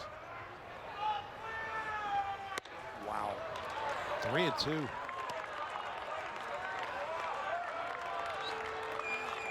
Seventh man to the plate here in the 9th inning. First 2 men reached.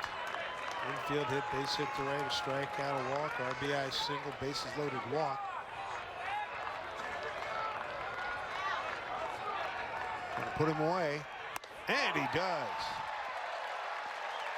Boy, did he need that, right? Cook, 2 outs.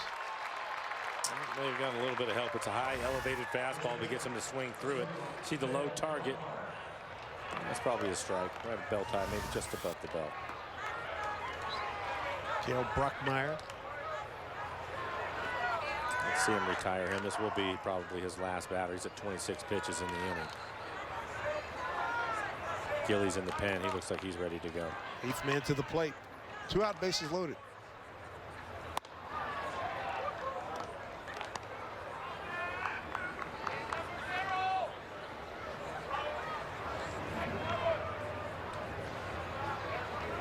Cubs split squad. Now they're down a lot of their minor leaguers in the game here the last inning or 2. 1-0 pitch. At the end of the bat, 1-1.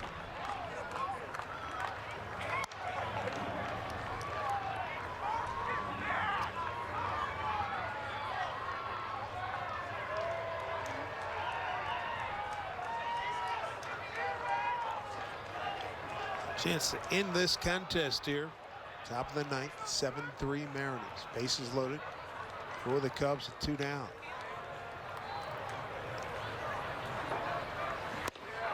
Good breaking ball. Now you can see the reaction by Mike Margman. He really wanted that pitch. Cookie. Yeah, well, he knows he's been struggling, and he made a really good pitch on the outside corner and didn't get the call. Derek Eaton, home plate umpire.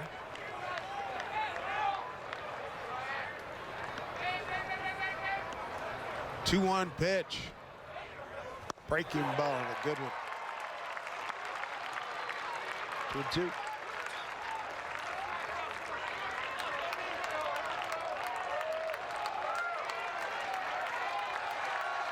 Cubs down to their last strike here. 7-3, bases loaded, 2 outs, top 9. Ian Cook ready. And the pitch. Fouled off. That's 3 pretty good breaking balls in a row, and Mike Margman has taken a beating. Been hit a number of times on foul tips.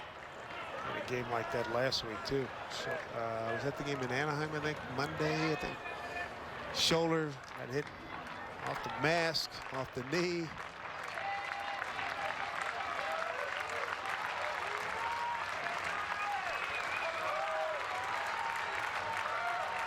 Two balls, 2 strikes, 2 outs. Cook trying to put him away. Pitcher Bruckmeyer. Center field, staying in the yard. Catch made, game over. Mariners win it 7-3. To go 14-14-2 on the spring, and the Cubs drop to 17-12-3. Big takeaway, Felix ready for opening night. That has to be it for tonight's game. Felix, and hopefully he'll wake up tomorrow, feel good. They wanted 65 pitches. He was able to get there.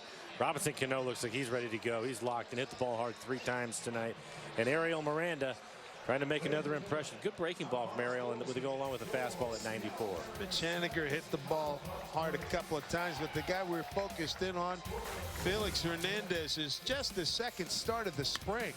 First pitch gives up a home run to Ian Happ. Yeah, that's okay. It happens. He just wanted to throw a strike. You can see it's elevated in the middle of the plate. And Happ hits it out of the ballpark. But after that, Felix was pretty good. There's good fastball running in on the hitter. Get some help from his defense. Easy double play ball by the guys. Nice play by Healy at first. And then Felix with the great changeup picks up another strikeout. Good to see the big smile on Felix's face when he left this ball game. But he went 3 2/3, a hit, 4 runs, a walk, 3 strikeouts. Good night. So hopefully we will be seeing him on the mound Thursday night when it starts for real. Safeco Field against the Cleveland Indians, a team who's got a career mark of 7-6 against the Tribe. So these guys part of a sellout crowd, the biggest crowd in Mariners spring training history. Watch them beat a Chicago Cubs split squad team. Thanks for joining us, everybody. We'll talk to you on the radio tomorrow with Rick Riz, 12:10 first pitch. For Mike Flowers and our entire Root Sports crew, I'm Dave Sims. So long, everybody, from Peoria, Arizona.